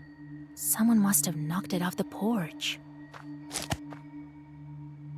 Old stairs lead inside the church. Wooden domes reflect silver light in the rising sun. Old stairs lead inside the church. This place is too grim to be a Christian place. The wooden sculpture looks majestic and enigmatic.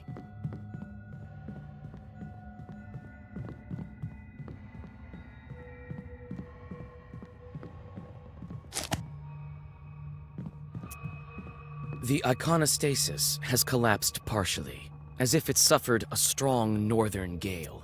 The royal gates are crooked and no longer bar the entrance to the altar. It looks like some of the icons were torn out on purpose. In the dim light, you notice a heap of rags where the Ikotnitsa Akulina lays. She seems to be sleeping.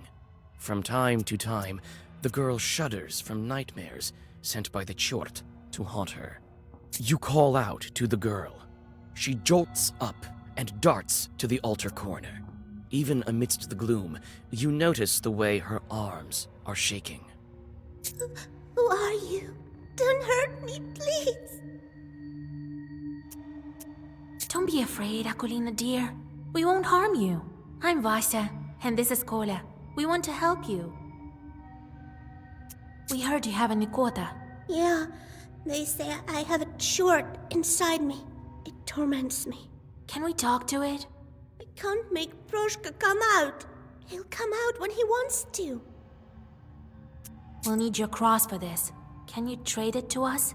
What am I to do without a cross? Proshka will eat me alive without it. I'll trade you mine. I have two of them. One was given to me at birth, And I found the other on the battlefield. Tell us about your chort. What's there to tell? Sometimes he crawls out, sometimes he can do some sorcery. The other kids make fun of me. The girl starts to whimper. We can get rid of Broshka. Get rid of him? Really? But he won't leave by himself. Don't worry. I think I know how to draw his attention. I have to make the Ikota mad enough so that he leaves Akulina. How can I anger this particular chort?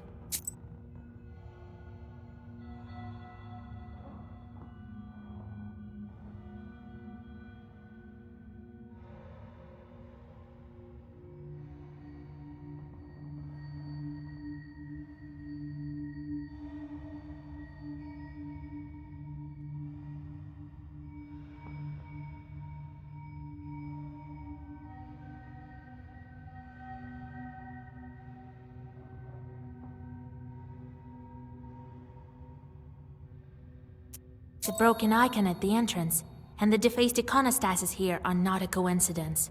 It seems like he doesn't like icons, that Broshka of yours. Yes, he made me deface the icons here. I'll draw a circle, and we'll start.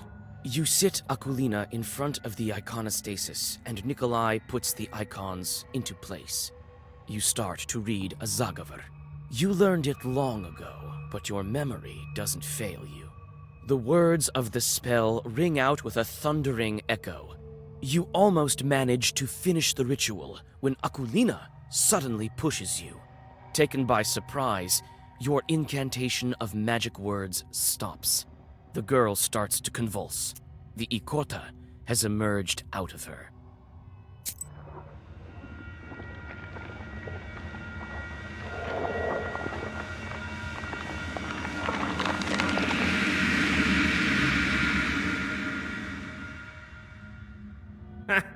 You call yourselves exorcists? This Zagavar is dated. No one uses that commencement now. What kind of witch are you?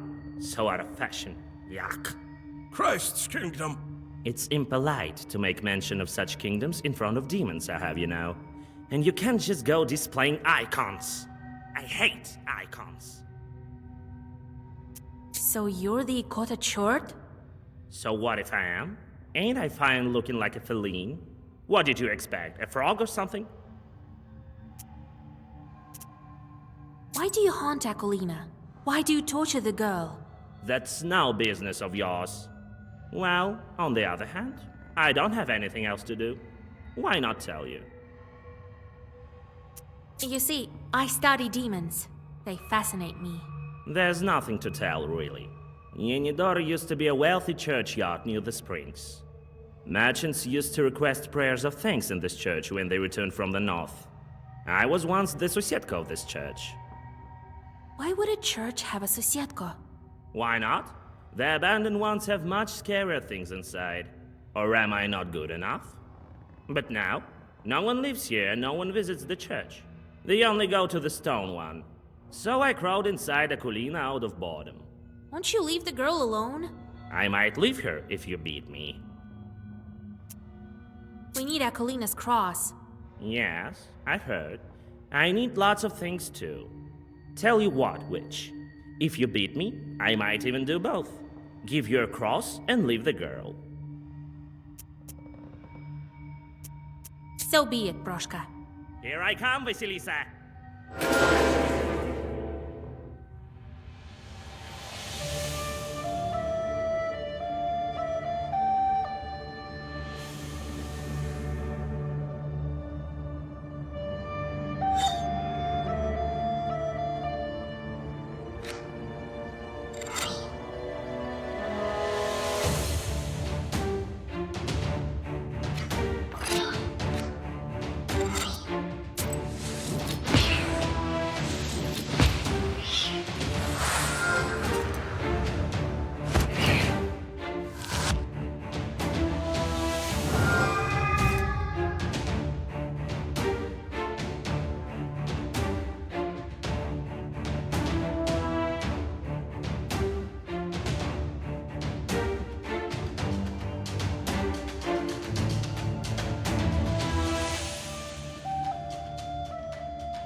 a scroll inside the girl, you won't get me there. Oh, no, you won't.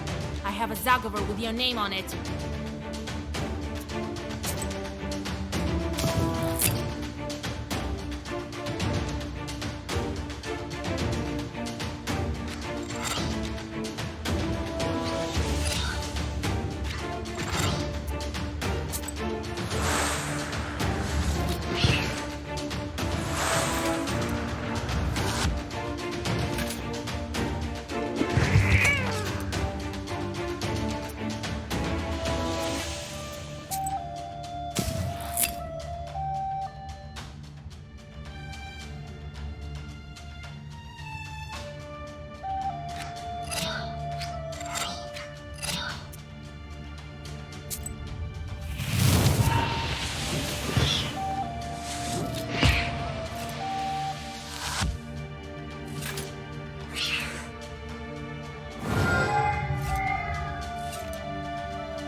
Wait.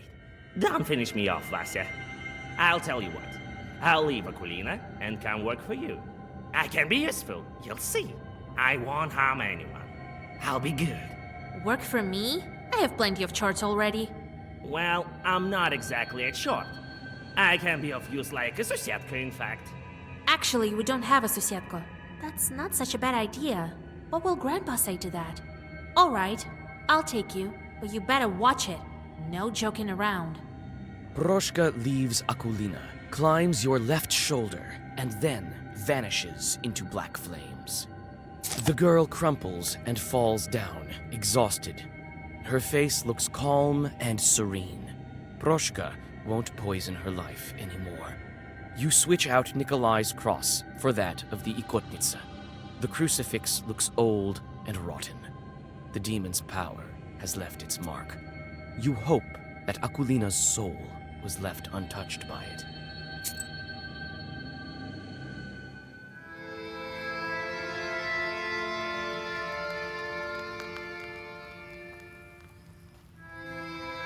Now we have a cross.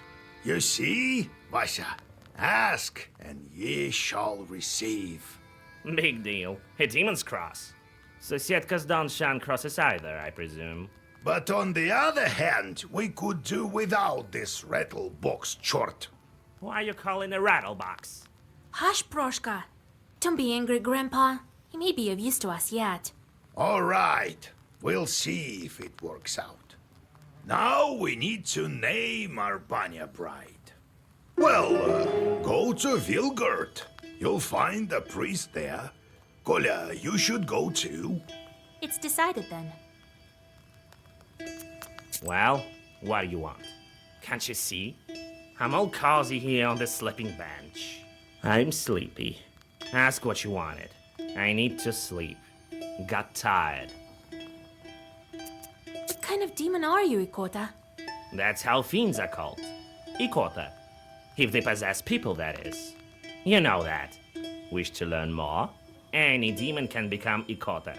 Climb up on someone, got it, that's it. People will call you Ikota. Bet you can do it better than me. Wanted to learn more about you. What were you doing before Akulina? Alright, I'll tell you. It's a long story, mind you. I've told you before, I used to be a Sosietka. For quite some time I've lived there. The Transfiguration Church was built how long ago? Must be over 200 years. I am wise and old, you see. So you'd better heed my advices if you know what's good for you. Never seen cats any wiser, that's true. Good then. Maybe you'll stop swooping your fur all over the Izba in 200 years, eh? What? What about it? None of my concern. I have to look after the household anyway. You could have fixed the bench yourself, by the way. It creaks as hell.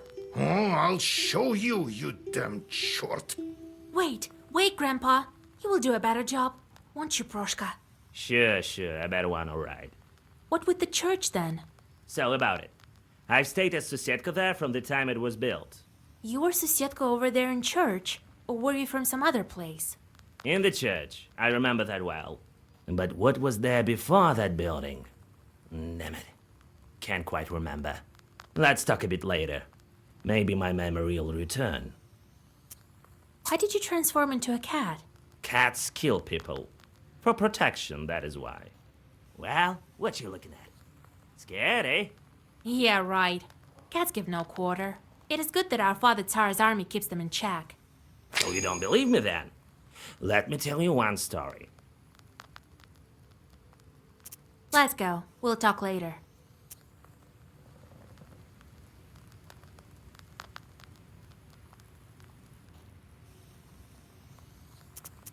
Well, Vasha, now I can say I've seen things. Cannon fire.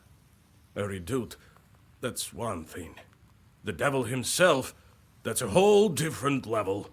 Still, I think that war is scarier. Much scarier than any chort. I still can't forget it. You've seen too few chorts, Kolya. Perhaps that's true, but that's beside the point. I'm not going to put up with it. I know how to get over this. I have an idea. What happened down there, in the war? Bah, Vasha, you wouldn't be interested. This war was thought up by the devil and none other. Not by the Holy Spirit, That's for sure. I don't even want to remember. The thoughts alone make my hair white. What are you thinking about? I'm thinking of stepping right into the fire, if only something turned up. You could die, you know. No. I'm not talking about something like a campfire. And I'm not planning on dying either. It's not the devil I have to overcome. Man's greatest enemy is himself. That's what I think. Is that why you started smoking? Well, look at you. They don't call you knowers without reason. Well, yes.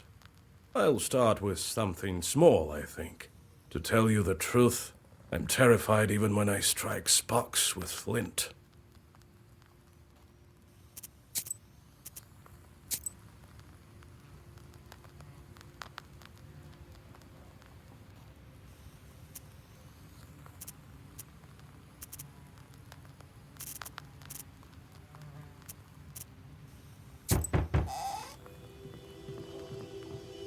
Greetings to you, mistress of the house. I was flying back from Igor's job when I noticed something. Some bandits jumped a Khaldun near the crossroads. He drove a cart. Perhaps there is something useful for you there. Maybe.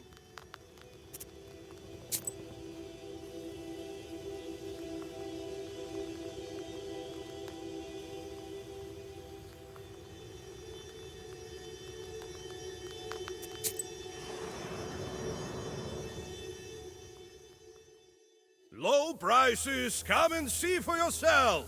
Buy some herbs and other goods I've brought for you from the woods.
You stumble upon a strange clearing. The trees are fallen as if hit by a hurricane. Or perhaps the master of the forest walked this path. What's strange is that in the middle of the clearing, a single tree stands undamaged. You come closer and realize that the tree was saved by the prikrish herb that grows among its roots. You bow to the plant and cut it down. You take the herb and get ready to go on your way.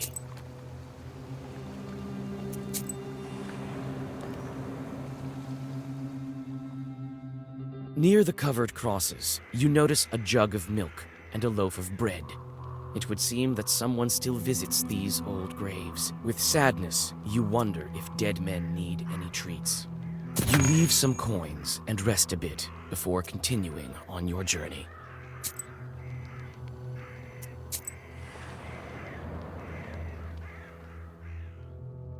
A cart has gone off the road, but no one seems to be around. Neither its owner nor the horses. The cart itself is empty except for one jewelry box, obviously left behind by the owners. Its lid is slightly ajar. Glass shards of various colors gleam inside, reflecting the moonlight. You carefully pick the item up and get ready to go.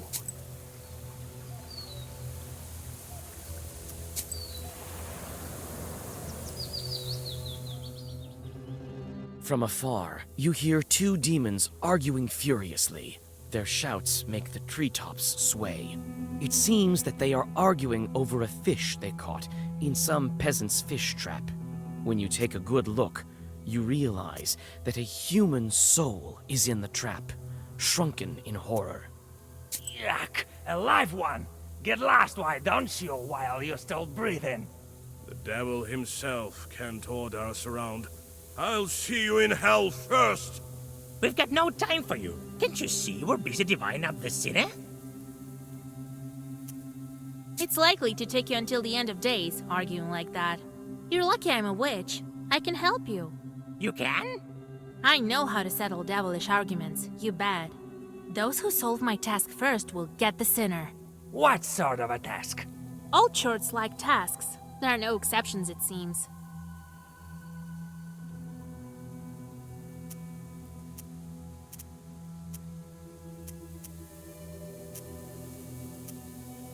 First one to fly to Vilgard and back gets the soul. Ha! I'm the fastest demon in Chardin Oyest. You? Is it I who? Hey, wait! No fair! Demons turn into fiery whirlwinds and disappear over the horizon.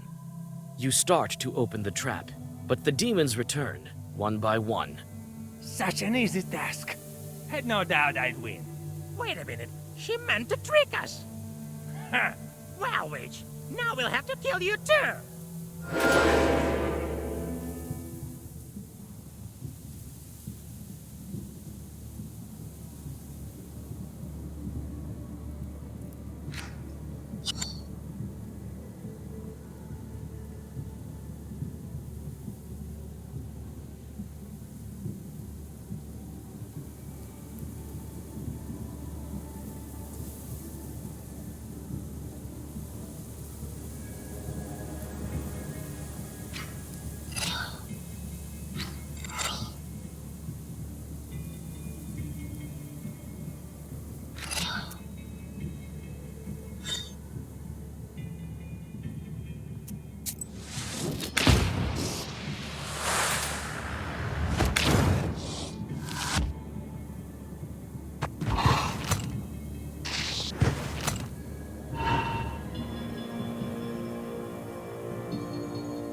On a bridge over a small river near Vilgert, two cart drivers argue over who should have way first.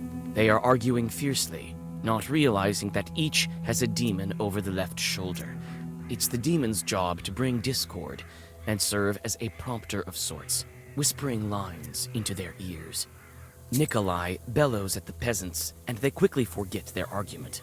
A seasoned soldier is much scarier than any Chort.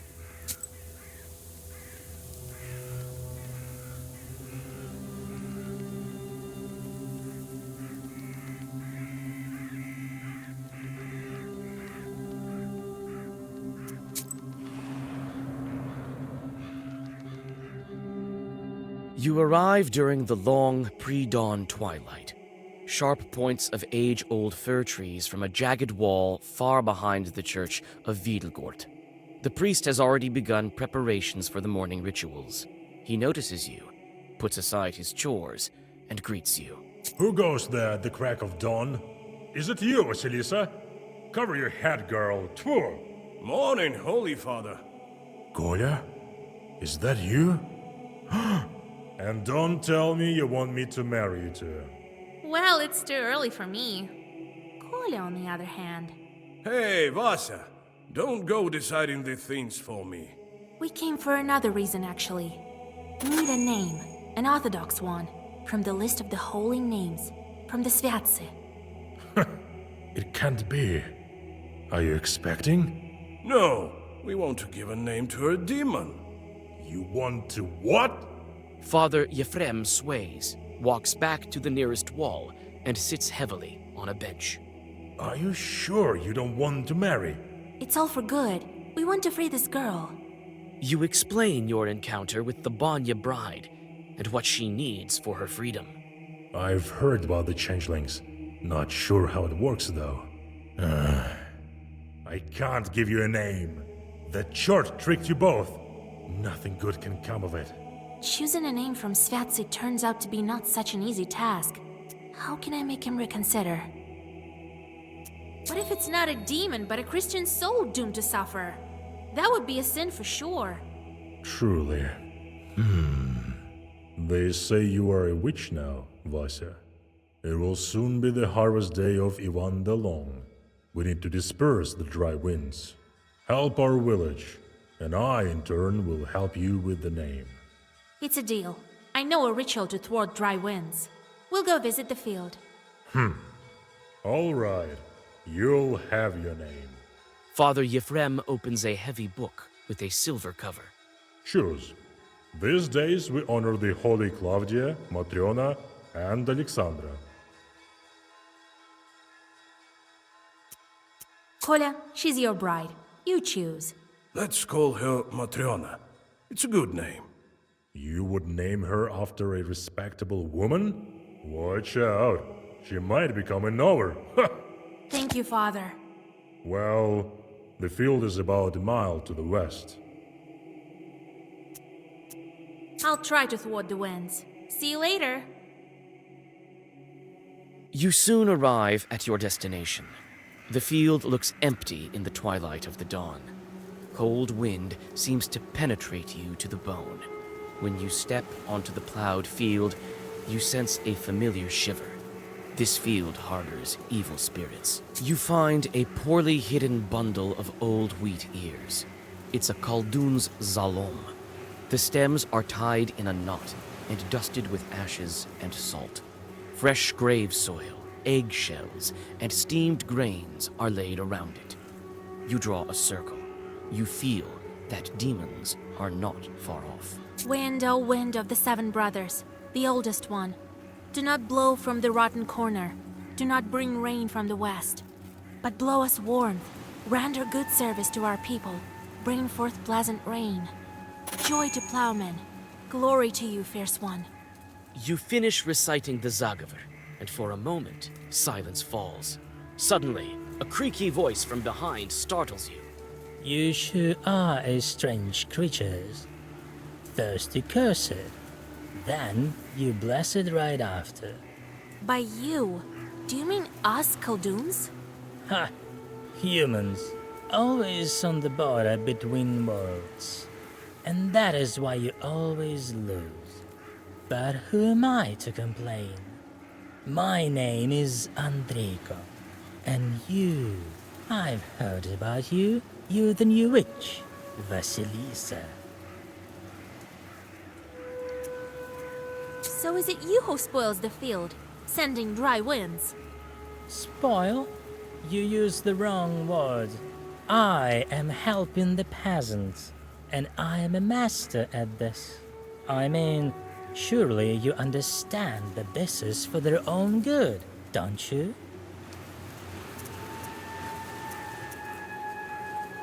What possible good can broken rye do? Oh, you disappoint me. All right, here's the thing. The peasants will have a bad harvest this year. That is so, but it will make them search for new, better ways to grow wheat. So when the real famine comes, people will be ready. Their newly gained skills will help them overcome the true hardships. As you can see, I am a visionary. Well, now, shall we go our separate ways? Don't be a glib with me. Tell me. It's not by chance that I came across this Zalom. You don't say. Perhaps you know who's to blame. The Zalom caused this chort to appear. Who left these weeders? Who summoned this chort?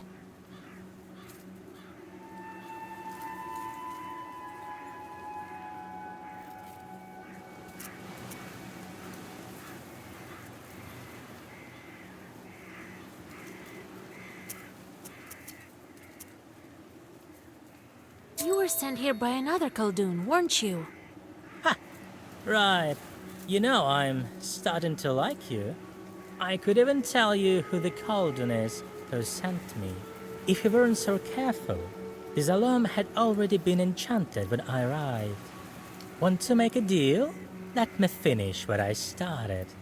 I'll send some dry winds, and after that, I'll be your servant. The famine will cause death in heaps. I have all the chorts I need. Don't be a glib with me. Tell me. Enough talking. I'll definitely banish you from this field.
You soon arrive at your destination. You find a poorly hidden bundle. Wind, oh wind of the Sabbath, blow us with joy to plow. You finish. By. And my name is Andriko. So is it you who spoils the field, sending dry winds? Spoil? I mean, surely you understand that this... Yes, of course. There you are. So, I'm going to... And you should go back to your extremely important bit. Good. The short grins, and you stand alone again.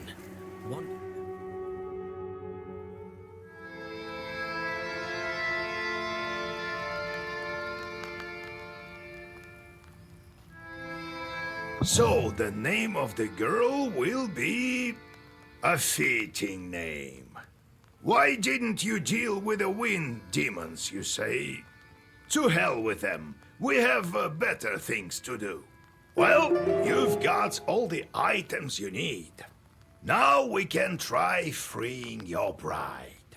Since you have the book now, I can't go. I'm not that strong of a Khaldun anymore, to tell the truth. And Abdericha is a powerful spirit. She can charm and skin you alive so fast that you won't know what hit you. So, Vasya, you must prepare yourself properly. Perhaps you have some questions. What kind of ritual should we perform? I don't remember you teaching me any such things. I've never saved changelings from the banyas. I think you will need to go down beneath the floor. The bannik will test you there. You have all the right items, but don't forget your wits. Perhaps you have some questions. What is that, Abdericha? Who knows where this one came from? These things all emerge in different ways.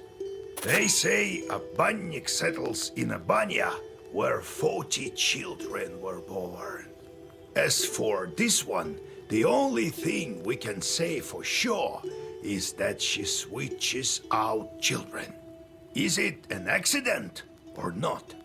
Only the Abdericha can answer that. Perhaps you have some questions. Time to hit the road.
I still wonder how word gets out in the land of Perm. I traveled to Vilgord. No one fears me like they used to anymore. Must have heard that I transferred the power to you. So why weren't you killed at the crossroads? So the fiends circled around me. Well, I think that's it.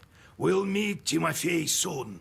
Then I see one demon wearing a red hat. So I grabbed it.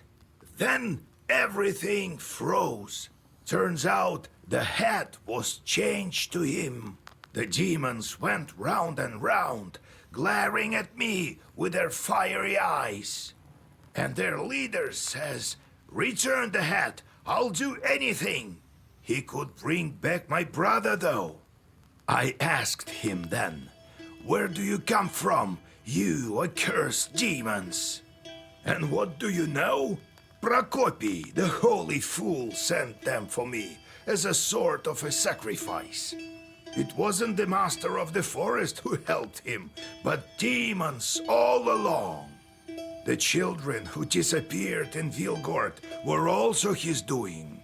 He fed them all to his chords. Timofey among them. Devil curse Prokopy's soul. If I ever see him in hell, even there I'll try to curse him. I'll make sure he suffers. I will. What did you do with the chorts? Send them to kill Prokopy. In the end, everyone thought he had drank one too many. But it was my chorts. That's not the end of it. But I'm tired. Next time I will tell you about the Black Book. Why would the Banya bride need this sort of things? I reckon it's the only way she can get out of the ethereal world.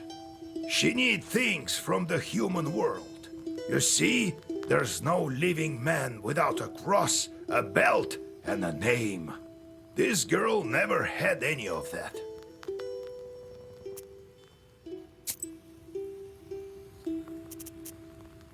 Listen, Vasa, I have a problem. Before we go searching for the chorts, can you help me with this business of mine?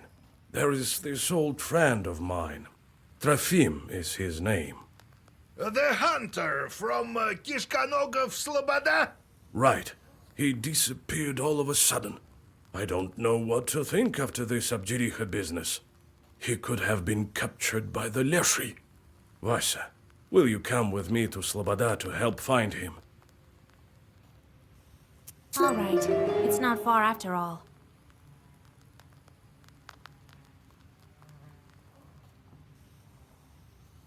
Right. Just a couple of hours away. Not far from Yenidor. Wait! I lived in Sloboda when I was younger. I remember I had a stash there. Take it, Vasilisa. You might need it.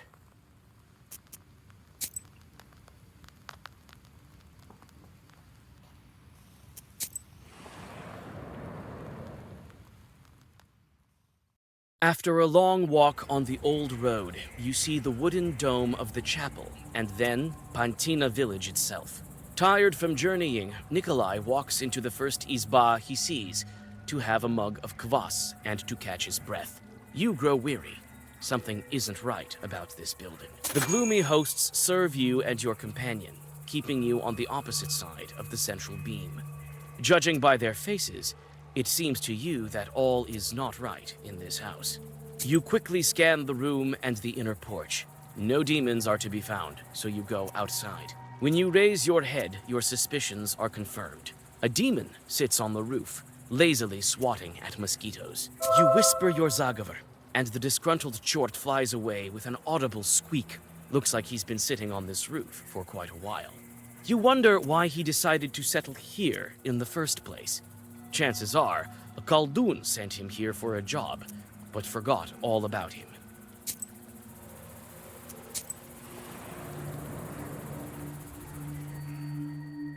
A dry wind drives small whirlwinds along the road in front of the person who is walking towards you. You calm Nikolai down. This Zagaver peddler is familiar to you. The wisdom that lies upon dark pages is not that of madness. You cannot paint me as a liar.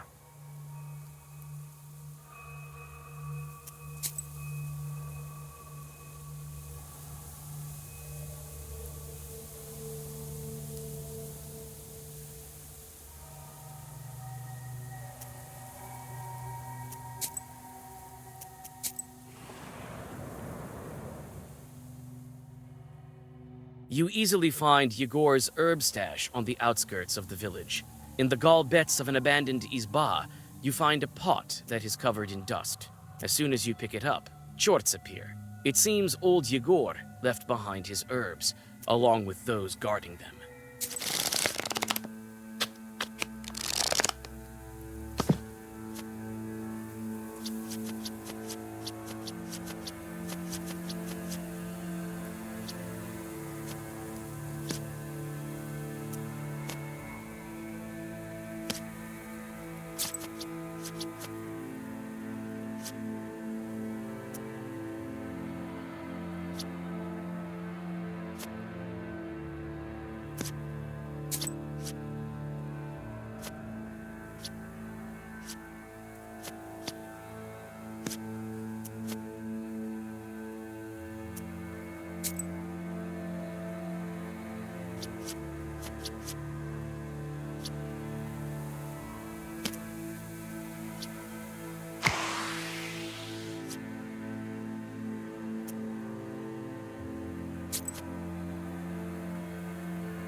You easily find Yegor's herb stash on the...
Recognizing an heir of the old Khaldun, the shorts flee in horror.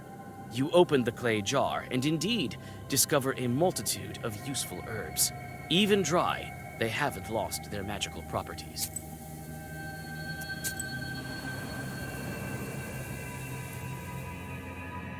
A lively small river pierced the sandy bank here, forming a wall above the noisy water.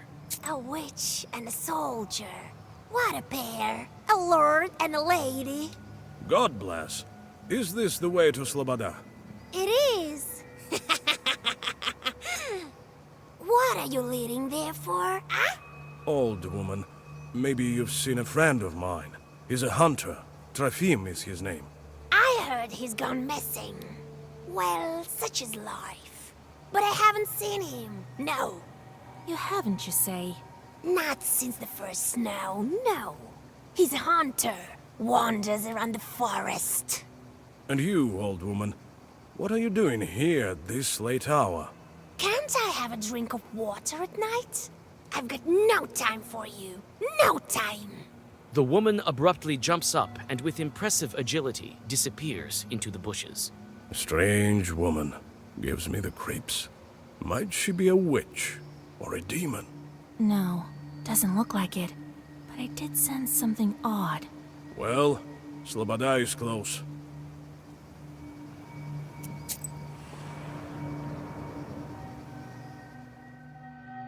You barely encounter anyone in the sleeping village, but Nikolai sets to work with fervor. You look around. It seems that the store is still open, thanks to its attached pothouse. A somber wall of coniferous forests stands black on the horizon.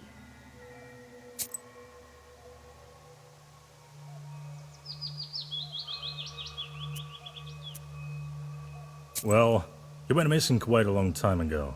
We've been searching for him for a week or two already, right? Must have fell into a bog of some sort. God rest his soul. Well, well. He might turn up yet. God willing. Did he go missing before? In the middle of the summer? Never. During the hunting season it is to be expected. He went away for a long time.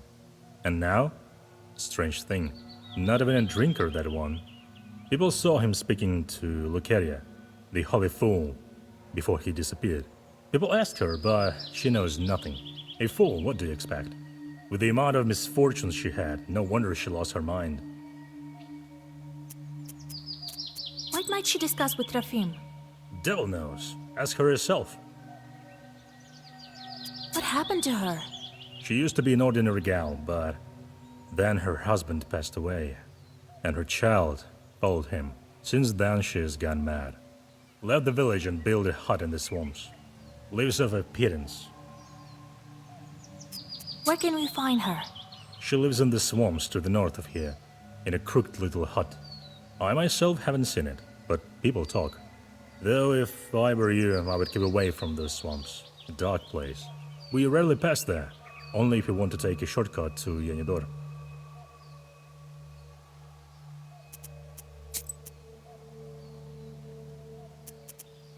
Tell me about your swamps. They are called Kasyan swamps. I don't know who Kasyan is, but one thing is for sure. The paths through these swamps are winding. One could easily lose their way. On our way, we ran into a frightening woman. That was Lucaria. Who else? Every village has its black sheep. We have Lucaria. Kolya, if you remember, the woman told us that she hasn't seen Trofim. Right. Something's fishy here. Let's head to her hut and question the mistress. Wait, you're not a knower, are you? Could you fix our creek? It's a bit to the west. Whisper a bit or something? What a creek it once was. They call it Dog Creek now. Very well. Thanks for your assistance. We'll offer our help if we're nearby. God bless.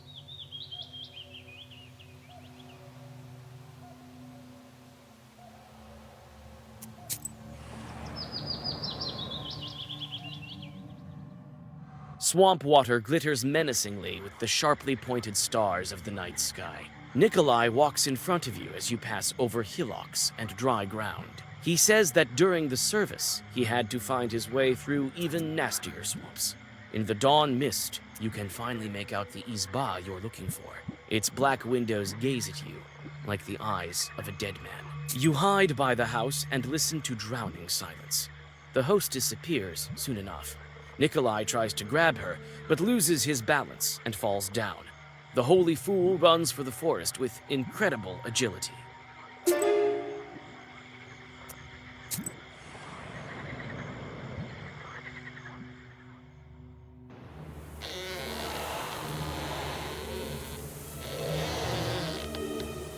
Though you lost the fool in the dark, Nikolai follows her tracks as if you were following her in broad daylight.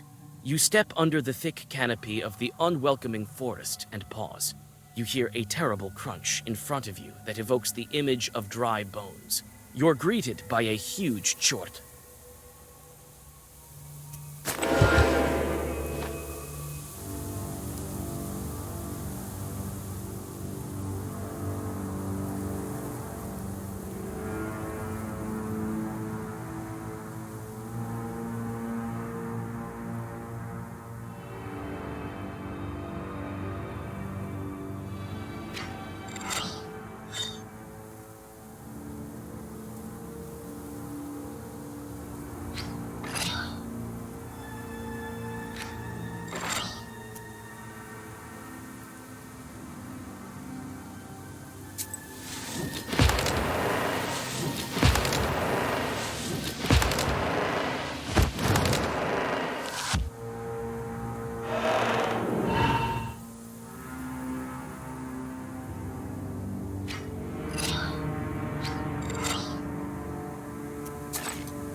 Silence! Don't touch my child! Jesus and his troops. Does she think it's her child? Get out of the forest! I didn't call you, nor would I ever wish to, you damned Kuldoons! Is she out of her mind? Or is it something we're not seeing? What sort of demon are we dealing with here?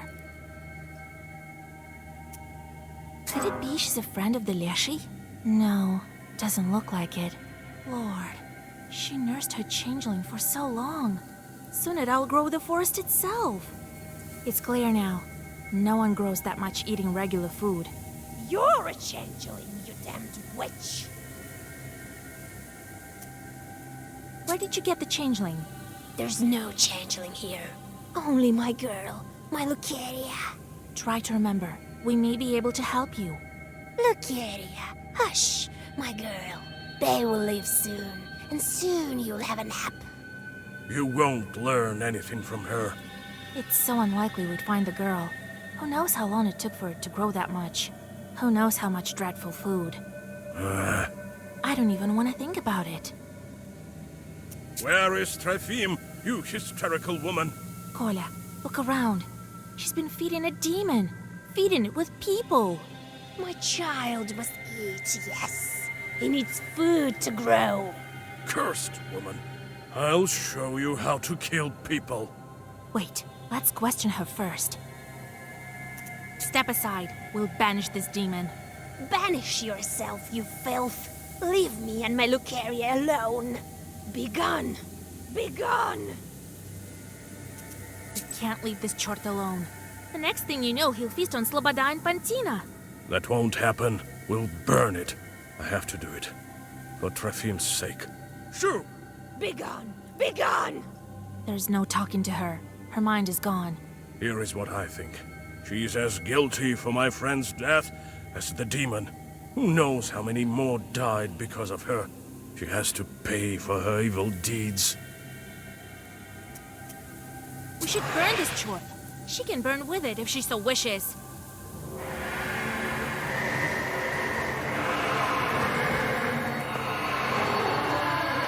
Nikolai lights the dry branches with his flint, and fire quickly engulfs the chort. Soon, ash is all that remains of him and his holy fool.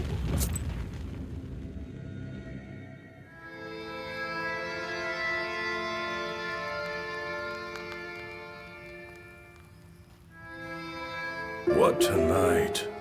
I'm glad that chort is finished, but I'm still scared. I feel uneasy about that woman. Oh, Vasia, we shouldn't have done it. Nonsense. She might have tried to get the changeling back. We wouldn't let that happen. How many horrible chorts like that is there in our Uyezd?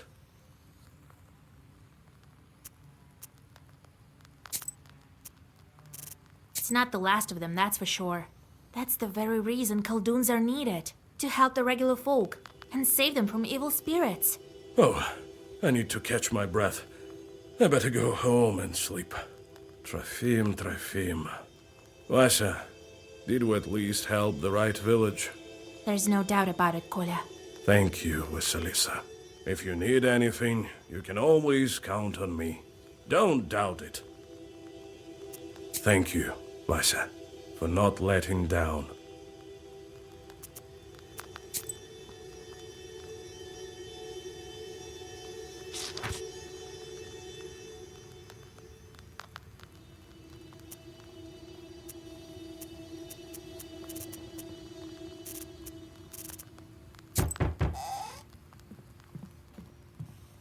Oh, Yegor, thank God I caught you. I am not in charge around here anymore. Vasilisa is the one you're looking for. What kind of life is it here? 1 minute it's hunger, another war. Oh well, at least my cow is still healthy. What was I saying? Some time ago, I was walking along the Bonevsk road late at night. There, on the other shore. A frightful place, I tell you. Then, all of a sudden, something clattered and shot past me. Like a whirlwind, I tell you. God help me, I made it home. All right. I'll go check if there are any demons there. I'm not worried about that.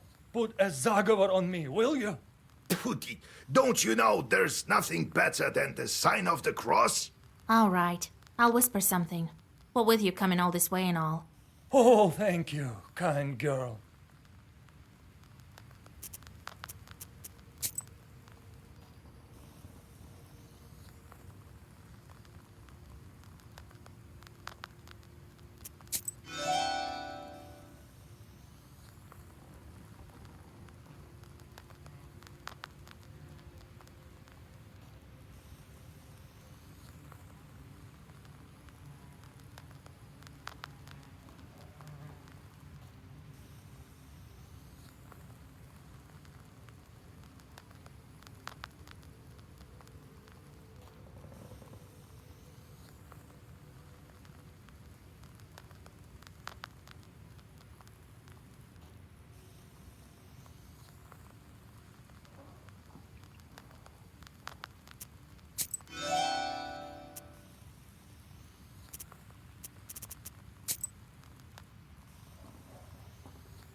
You notice deep, humanoid tracks. It's unclear whether they were left during rain or if someone heavy walked here recently. Still, you feel some uneasiness when you get closer. You come closer and study the tracks. It is obvious now why you had an uneasy feeling looking at them from afar. Each track is glowing with a dull, blue sorcerer's light that only witches can see. People like you. A Khaldun put one of his demons in the tracks so that they would curse passers-by. You finish reading the Zagavr, and demons, expelled from the tracks, disappear into the sky with heart-rending screams. You feel the power of the Black Book increase.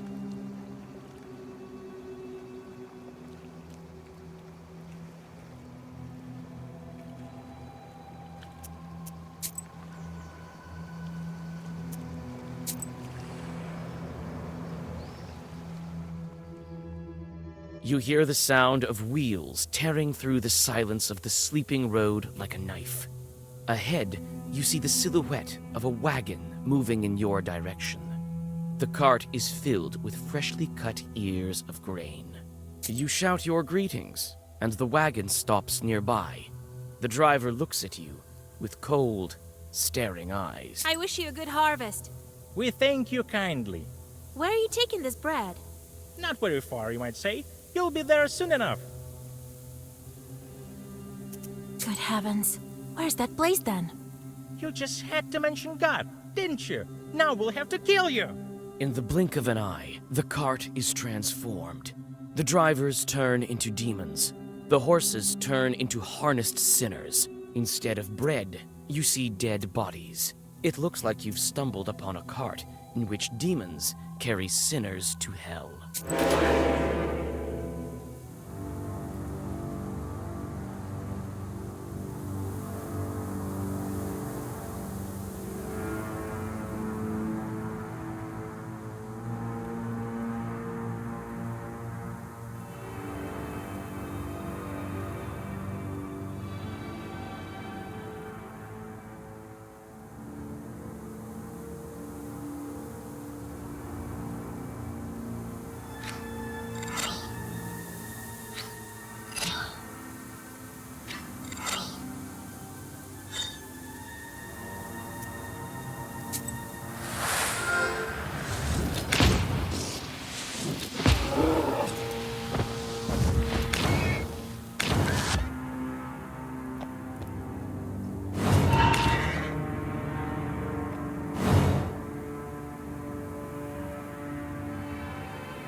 The cart, along with the sinners, disappears into black flame. You don't know whether this fight helped the souls escape their captors.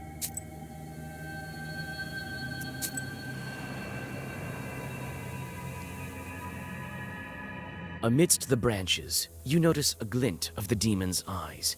It seems that the Chorts are waiting to ambush some unwitting passerby.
Amidst the branches, you notice a glint of the demon's eye. Nikolai walks forward, pretending as if he hasn't noticed the Chort. As soon as the demon lunges at him, Nikolai grabs the demon and shoves him off the cliff. One less demon to deal with.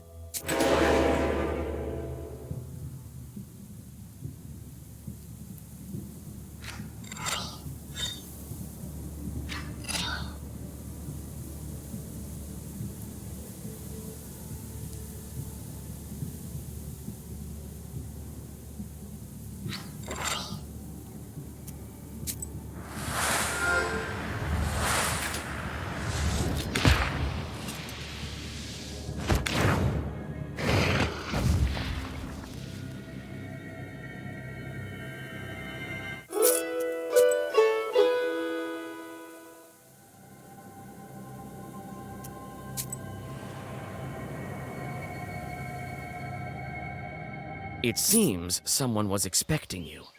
Someone appears to have cursed the peasant's cow, and it stopped giving milk. You try to remember. Was this your doing? One way or the other, you whisper requisite zagavers, and now the animal will recover. The thankful hosts give you some fresh bread and a small pot of honey.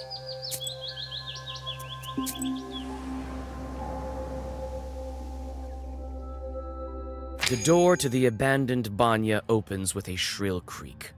After that, the old building is silent, waiting for the ritual to begin. You can only guess how this ritual will end. Some fitting spells come to mind. However, none of them were made to free changelings. Your heart skips a beat when you look upon the unknown, dim as the dark interior of a stove. You start with a usual summoning zagavar, hoping that Nikolai's bride will answer you. Perhaps you'll just have to give her all of the requisite items. The zagavar soon comes to an end, and the changeling girl stands before you. We brought the things we promised. Soon you'll be free. The girl tries to say something, but an unintelligible whisper is all that escapes her lips. Her entire figure seems tinged with smoke. What's going on? We can't understand you. The girl covers her mouth. Her figure screams despair. Tears drip from her empty eye sockets. You whisper an old Zagaver, and you finally understand what she's saying. Her voice calls to you, as if from far away. The one called Banik dwells in darkness. She wouldn't let the accursed children go. The stove, the fire, the boiling water, the flayed skin. These are the keys to her domain. I am the third from the left, and all that is colored with blood. Mind you, that... The girl doesn't manage to finish the sentence. She is engulfed with flames and clouds of steam. The shelves fall over when a hole to the ethereal world opens like a maw.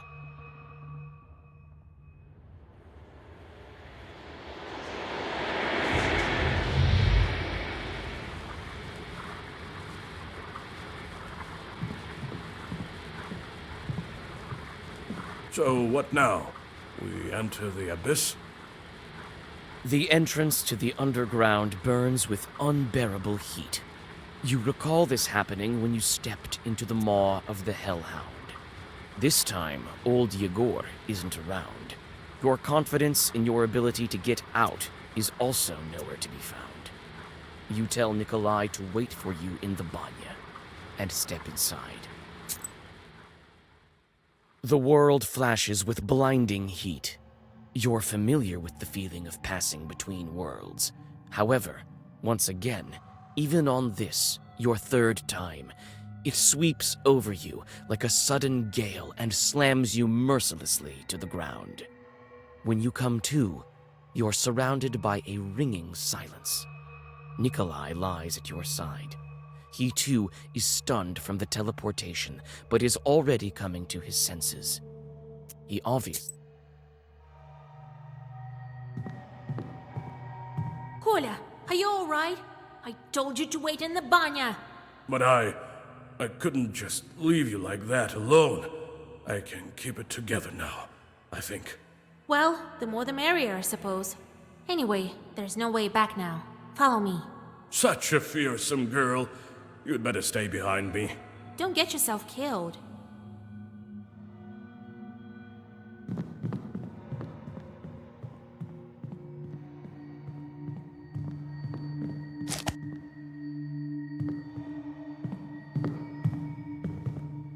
What did the girl say again? The stove, the fire, the boiling water, flaying the skin are the keys to her domain.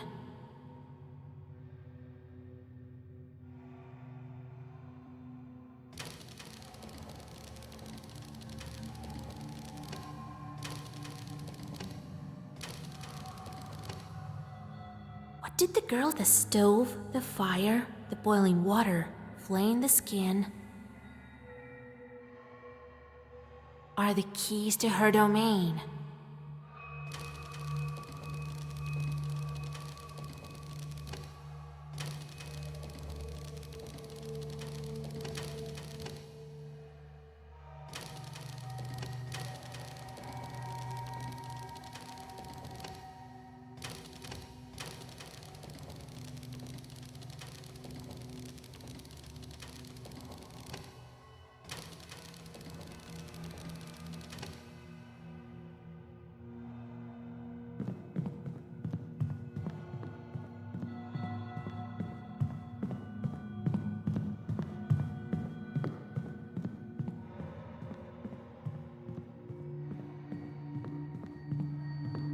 What did the girl say again? The stove, the fire, the boiling water, flaying the skin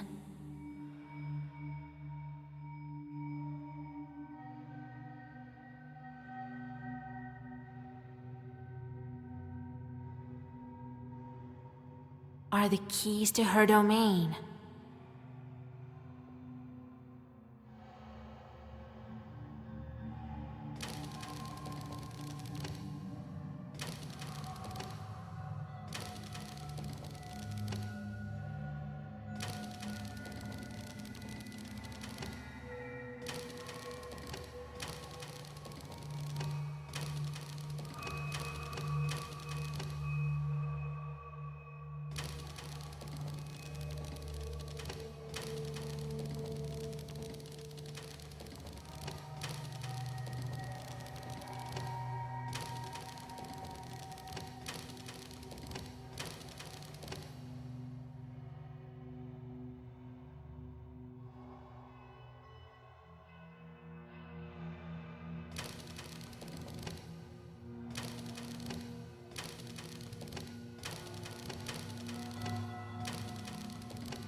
What did the girl? The stove are the keys.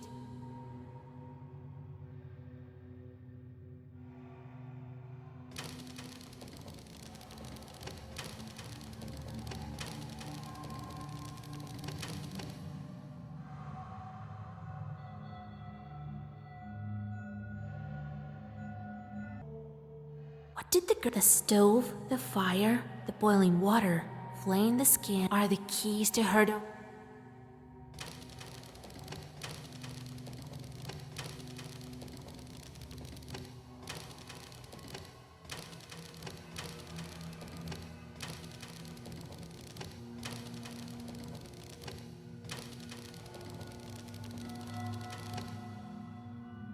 What did the stove are the keys to her?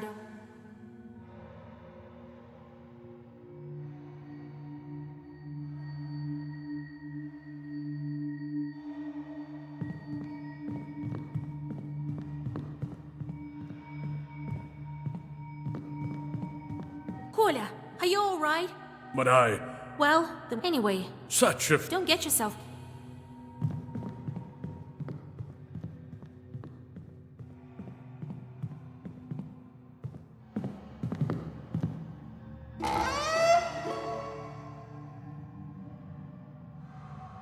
You continue your journey into the domain of the Abdiricha.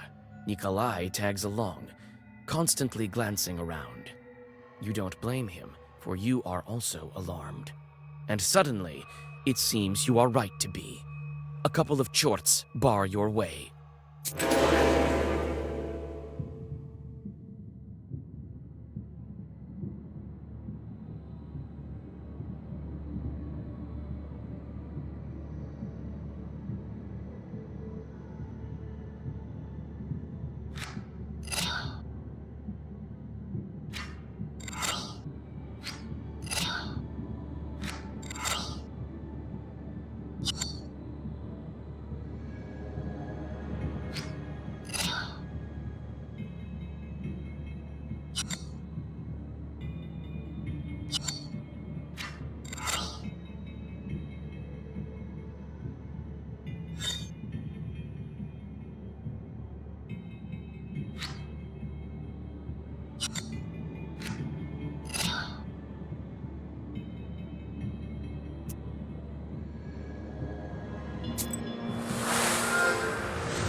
The defeated chorts vanish into the thick subterranean shadows.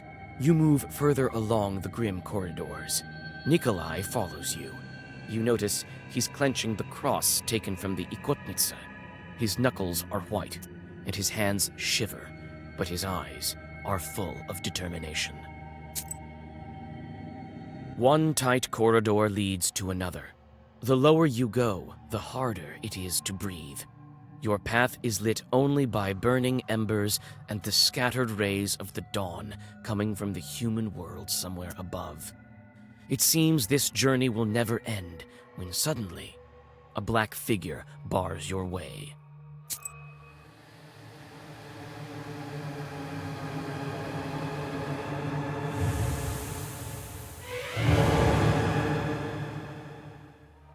Who's sneaking around there in the dark?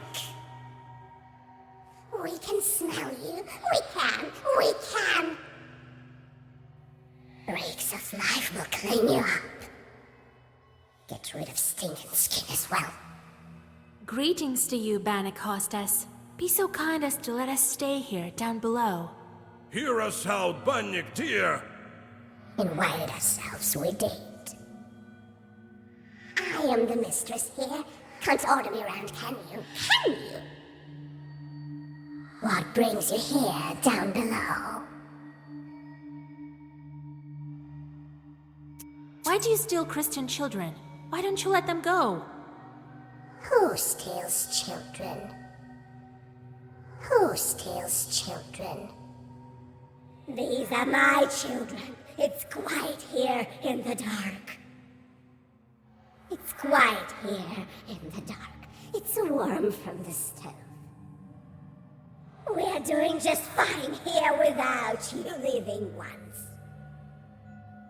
What brings you here down below? They say Bailichkas rule over the Aspen demons. Is it true? Why do you want to know? Why? So what if it's true? Maybe not. What then?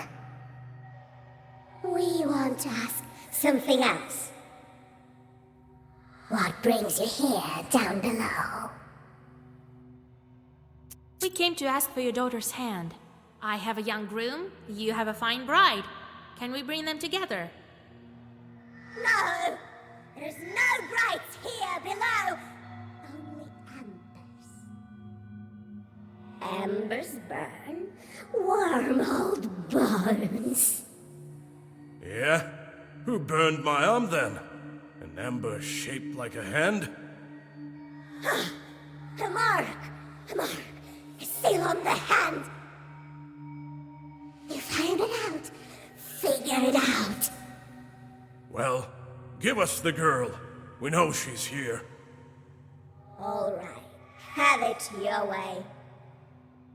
We'll show you a bride. Not one, even not one. Choose the one that's yours. You chose wrong. You'd stay here.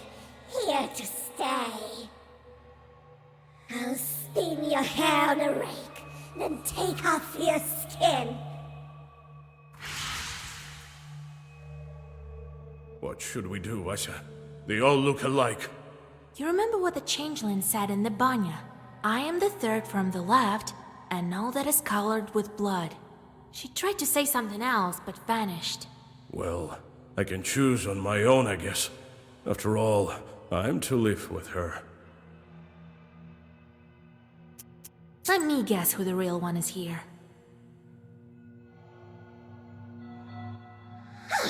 You chose.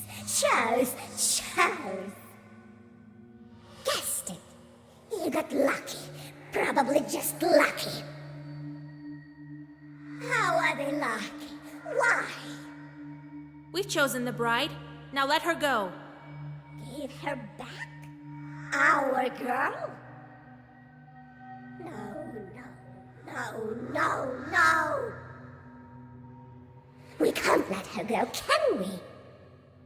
No, a bride needs a dowry, right? Yes, I'll give you the dowry. I will. Choose the right one, and we'll let the girl go. Choose the right one. These chests all look lush. What are we to do?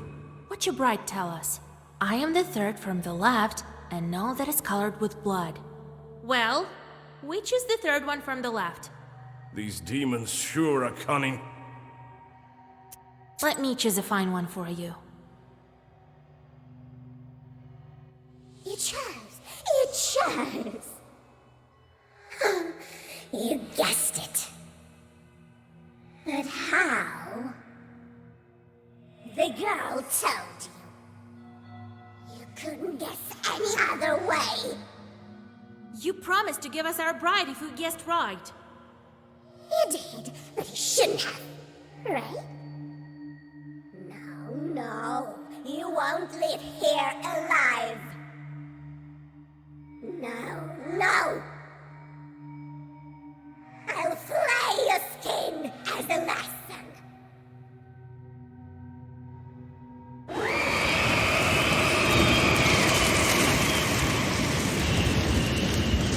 You promised to give us the bride.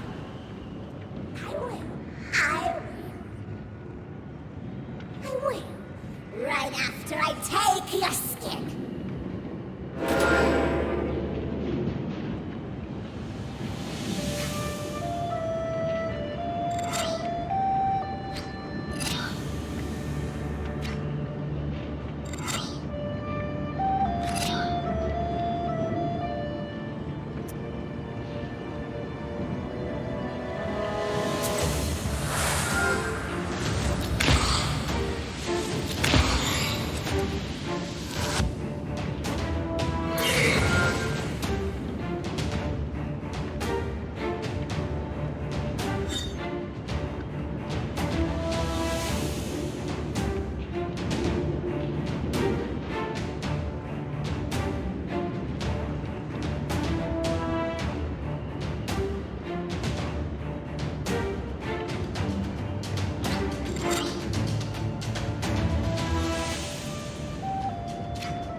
riddles.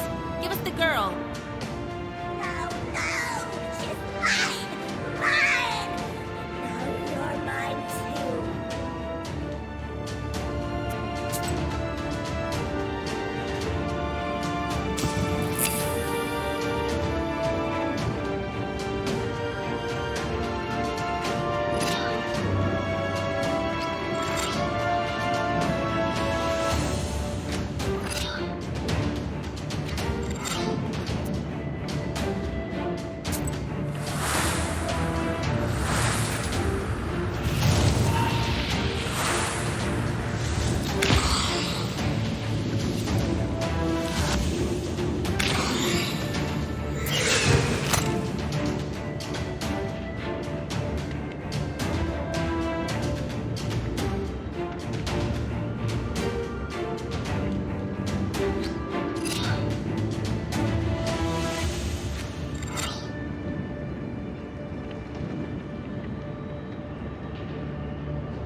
Give us the bride, and we'll leave.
quickly.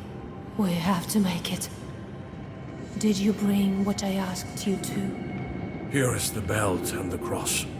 And your name is? I can't believe it. Am I free? Yes, the demons can't hurt you now. It's dangerous to stay here. The place is unclean, not to mention all the logs flying around. Let's go to our izba. We'll talk there. All right.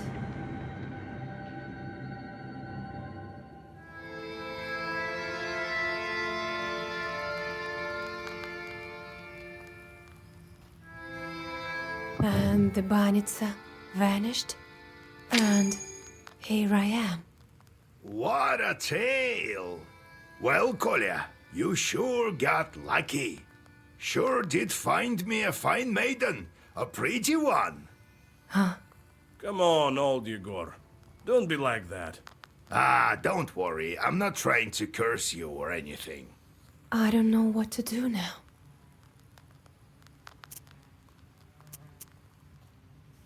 Remember I asked you to question the Abduriha about an aspen demon? She switched me with an aspen chort, it turns out. This chort now lives with my family. With my mother and father. That's where we'll go. That's the kind of demon I need. Good, I remember the way. So, Kolya, are you going to make good on your word? I sure am.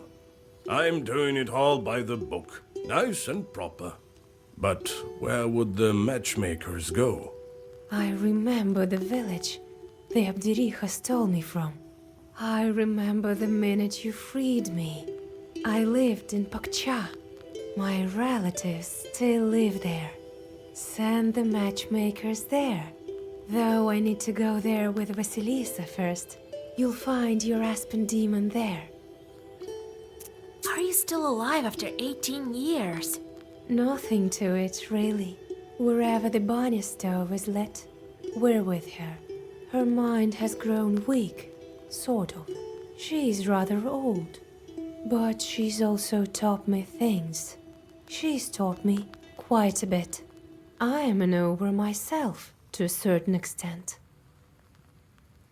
She's gone. I doubt she can follow you. It's not so easy to get rid of her.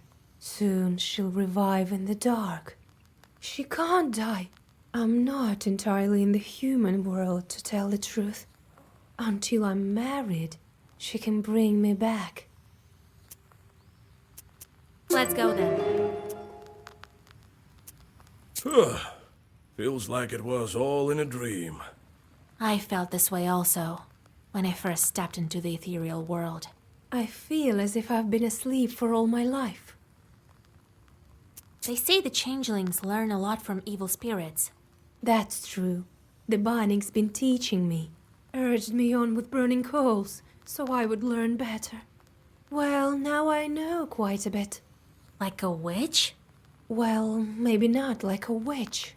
I'm nowhere close to you. I know a thing or two, though. About herbs, talismans, and so on.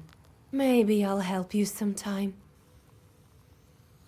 How does it feel to finally be in a human house? It's exactly the way I imagined it. A different world entirely. There used to be undead, darkness. But here, there's life. Were the other children with you?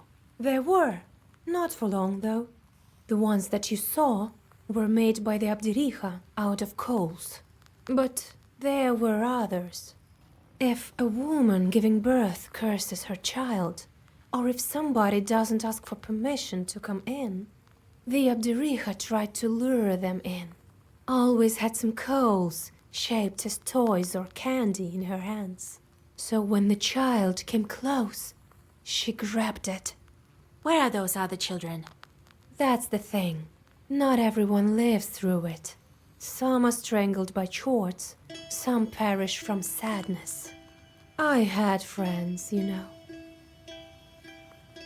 Let's go. We'll talk later.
Hello to you, witch!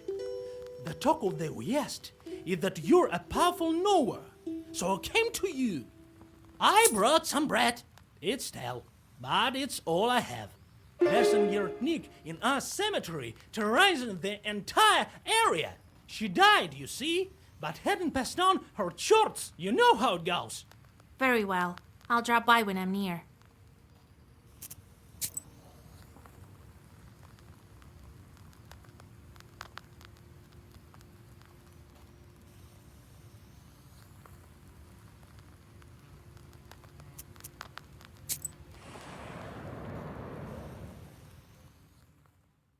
You have goosebumps, a sign of a devilish presence. You look around. Your own. What kind of wisdom do you possess?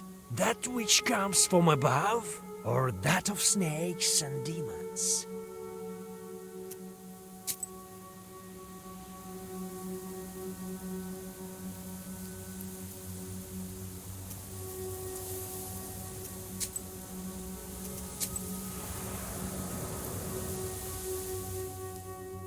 You hear the loud cries of an infant coming from the woods.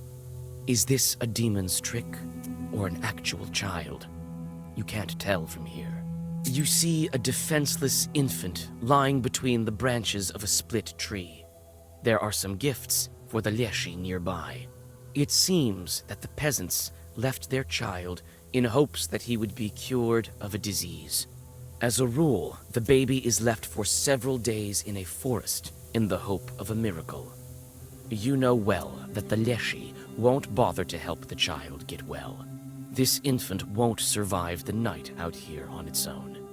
You think about what to do next. You bring the child to the closest village. You get lucky and quickly find the child's parents. You explain to them the dangers of such treatment and tell them to come to you for advice and herbs. The parents look scared, and it seems that they've learned their lesson.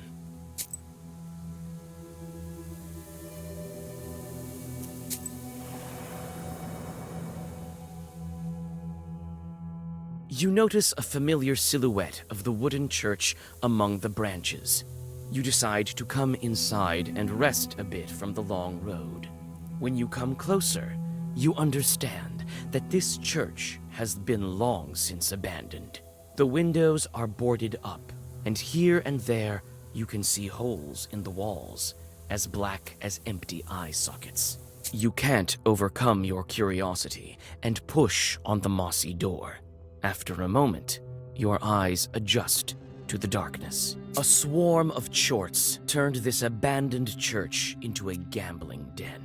A mix of pig, goat, and horse snouts are staring into their cards. They haven't noticed you.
You breathe in the chilly air. The night silence envelops you like a black blanket. You look around. The village houses are frozen still, waiting for the dawn. At the village edge, you notice the bent shadow of an abandoned izba. Inside, you notice a crooked doorway to a galbets and an ink-black cellar behind it. You peek inside.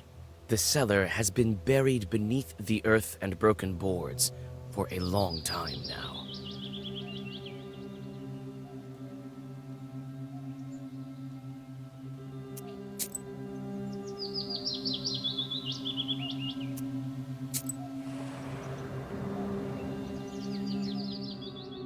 You hear the lingering sounds of songs long known to you. At one of the izbas, you see a late-running Vichorka. It may be worth stopping to listen for a while. You sit by a house and dissolve in a deep song.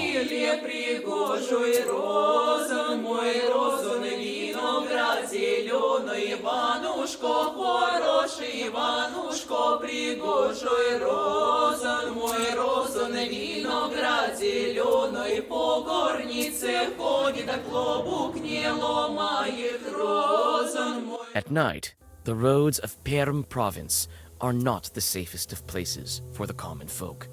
This time, it is not demons that block your path, but rather 3 highwaymen. Nikolai fearlessly walks towards the bandit, but then stops dead in his tracks. The bandit is an old comrade of his. After a brief conversation, the bandits disappear into the forest.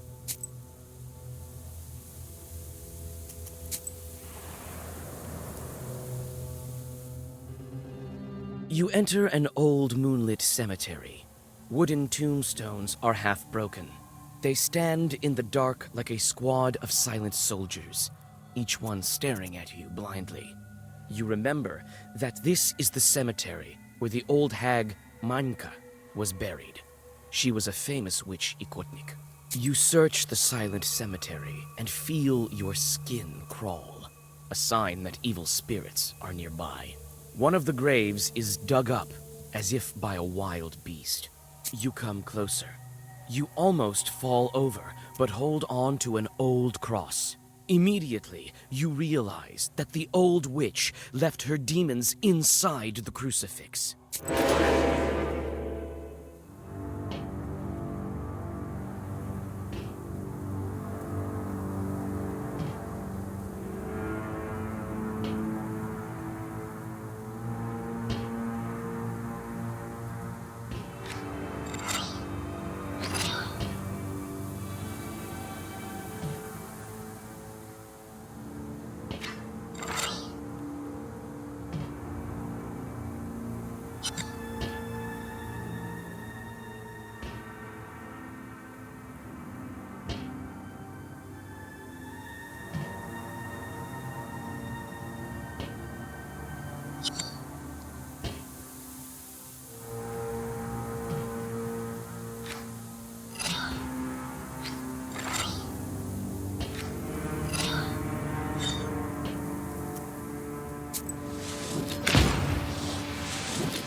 You finally reach the changeling bride's home village. Houses are scattered among grim firs.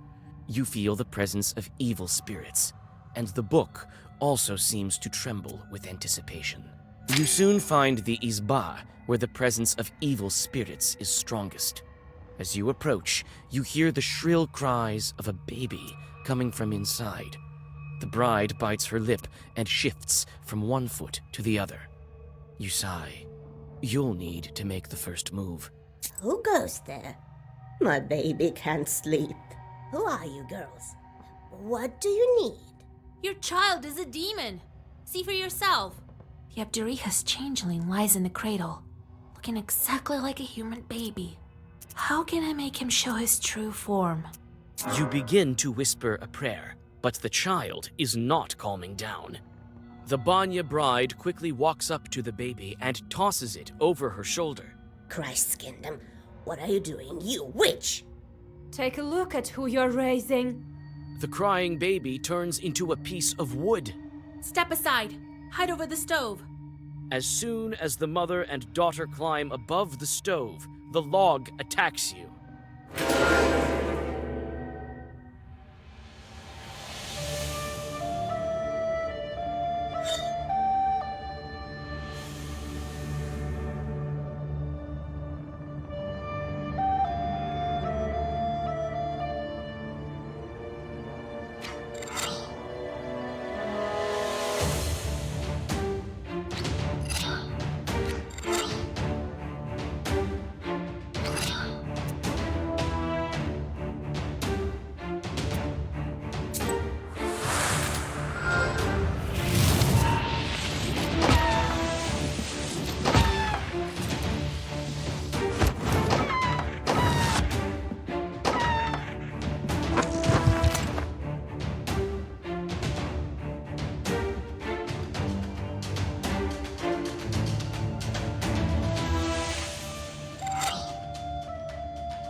The bride tells her mother who she is.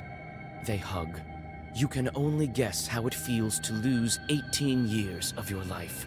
At the same time, the log turns into black smoke and sweeps into the black book. You feel dizzy. The world turns around you in a violent gale, disappearing in flames. Everything becomes dark.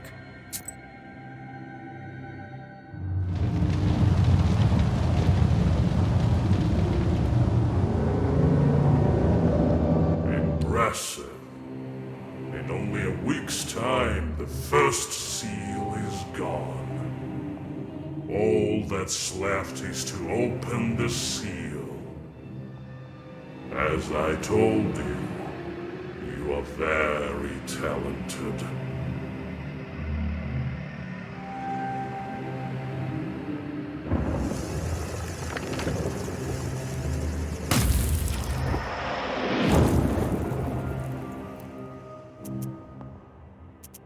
Who are you and why do you drag me into this hole? Why shouldn't I feed you to my book? And lose such an invaluable helper. All of your Zagavars. It is I who empower them. They would not be as strong without me in your service. You will learn the nature of such things in time. Why are the seals blocked with passes? Was the book written by the people of Perm? Nothing of the sort. The book changes, adapts. I think the book has been testing you. If you could not figure out the primitive symbols of the truths, you would be unworthy of it. So what do I do now? Where do I find the next evil spirit? You can't figure this out yourself? Others have spent years, decades even, just to break one seal. The next seal, as you know, is of water. I imagine it won't be difficult to find the Virginoi. Not in your neck of the woods. What happened to that log? Why was it sucked into the book? Surely you don't think you get your wishes for free. You must feed the fire.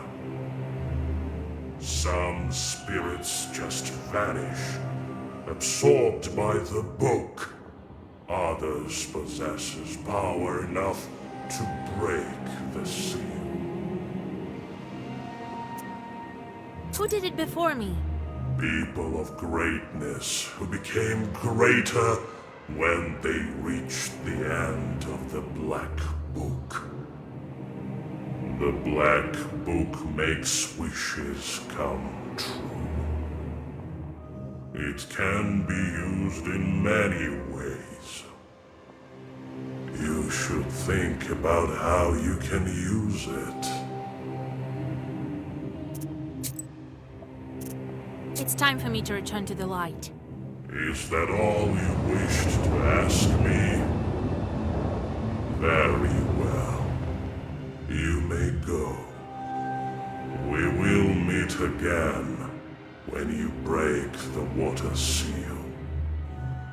I would, however, think carefully on the subject of our next chat if I were you. Me being such a priceless assistant.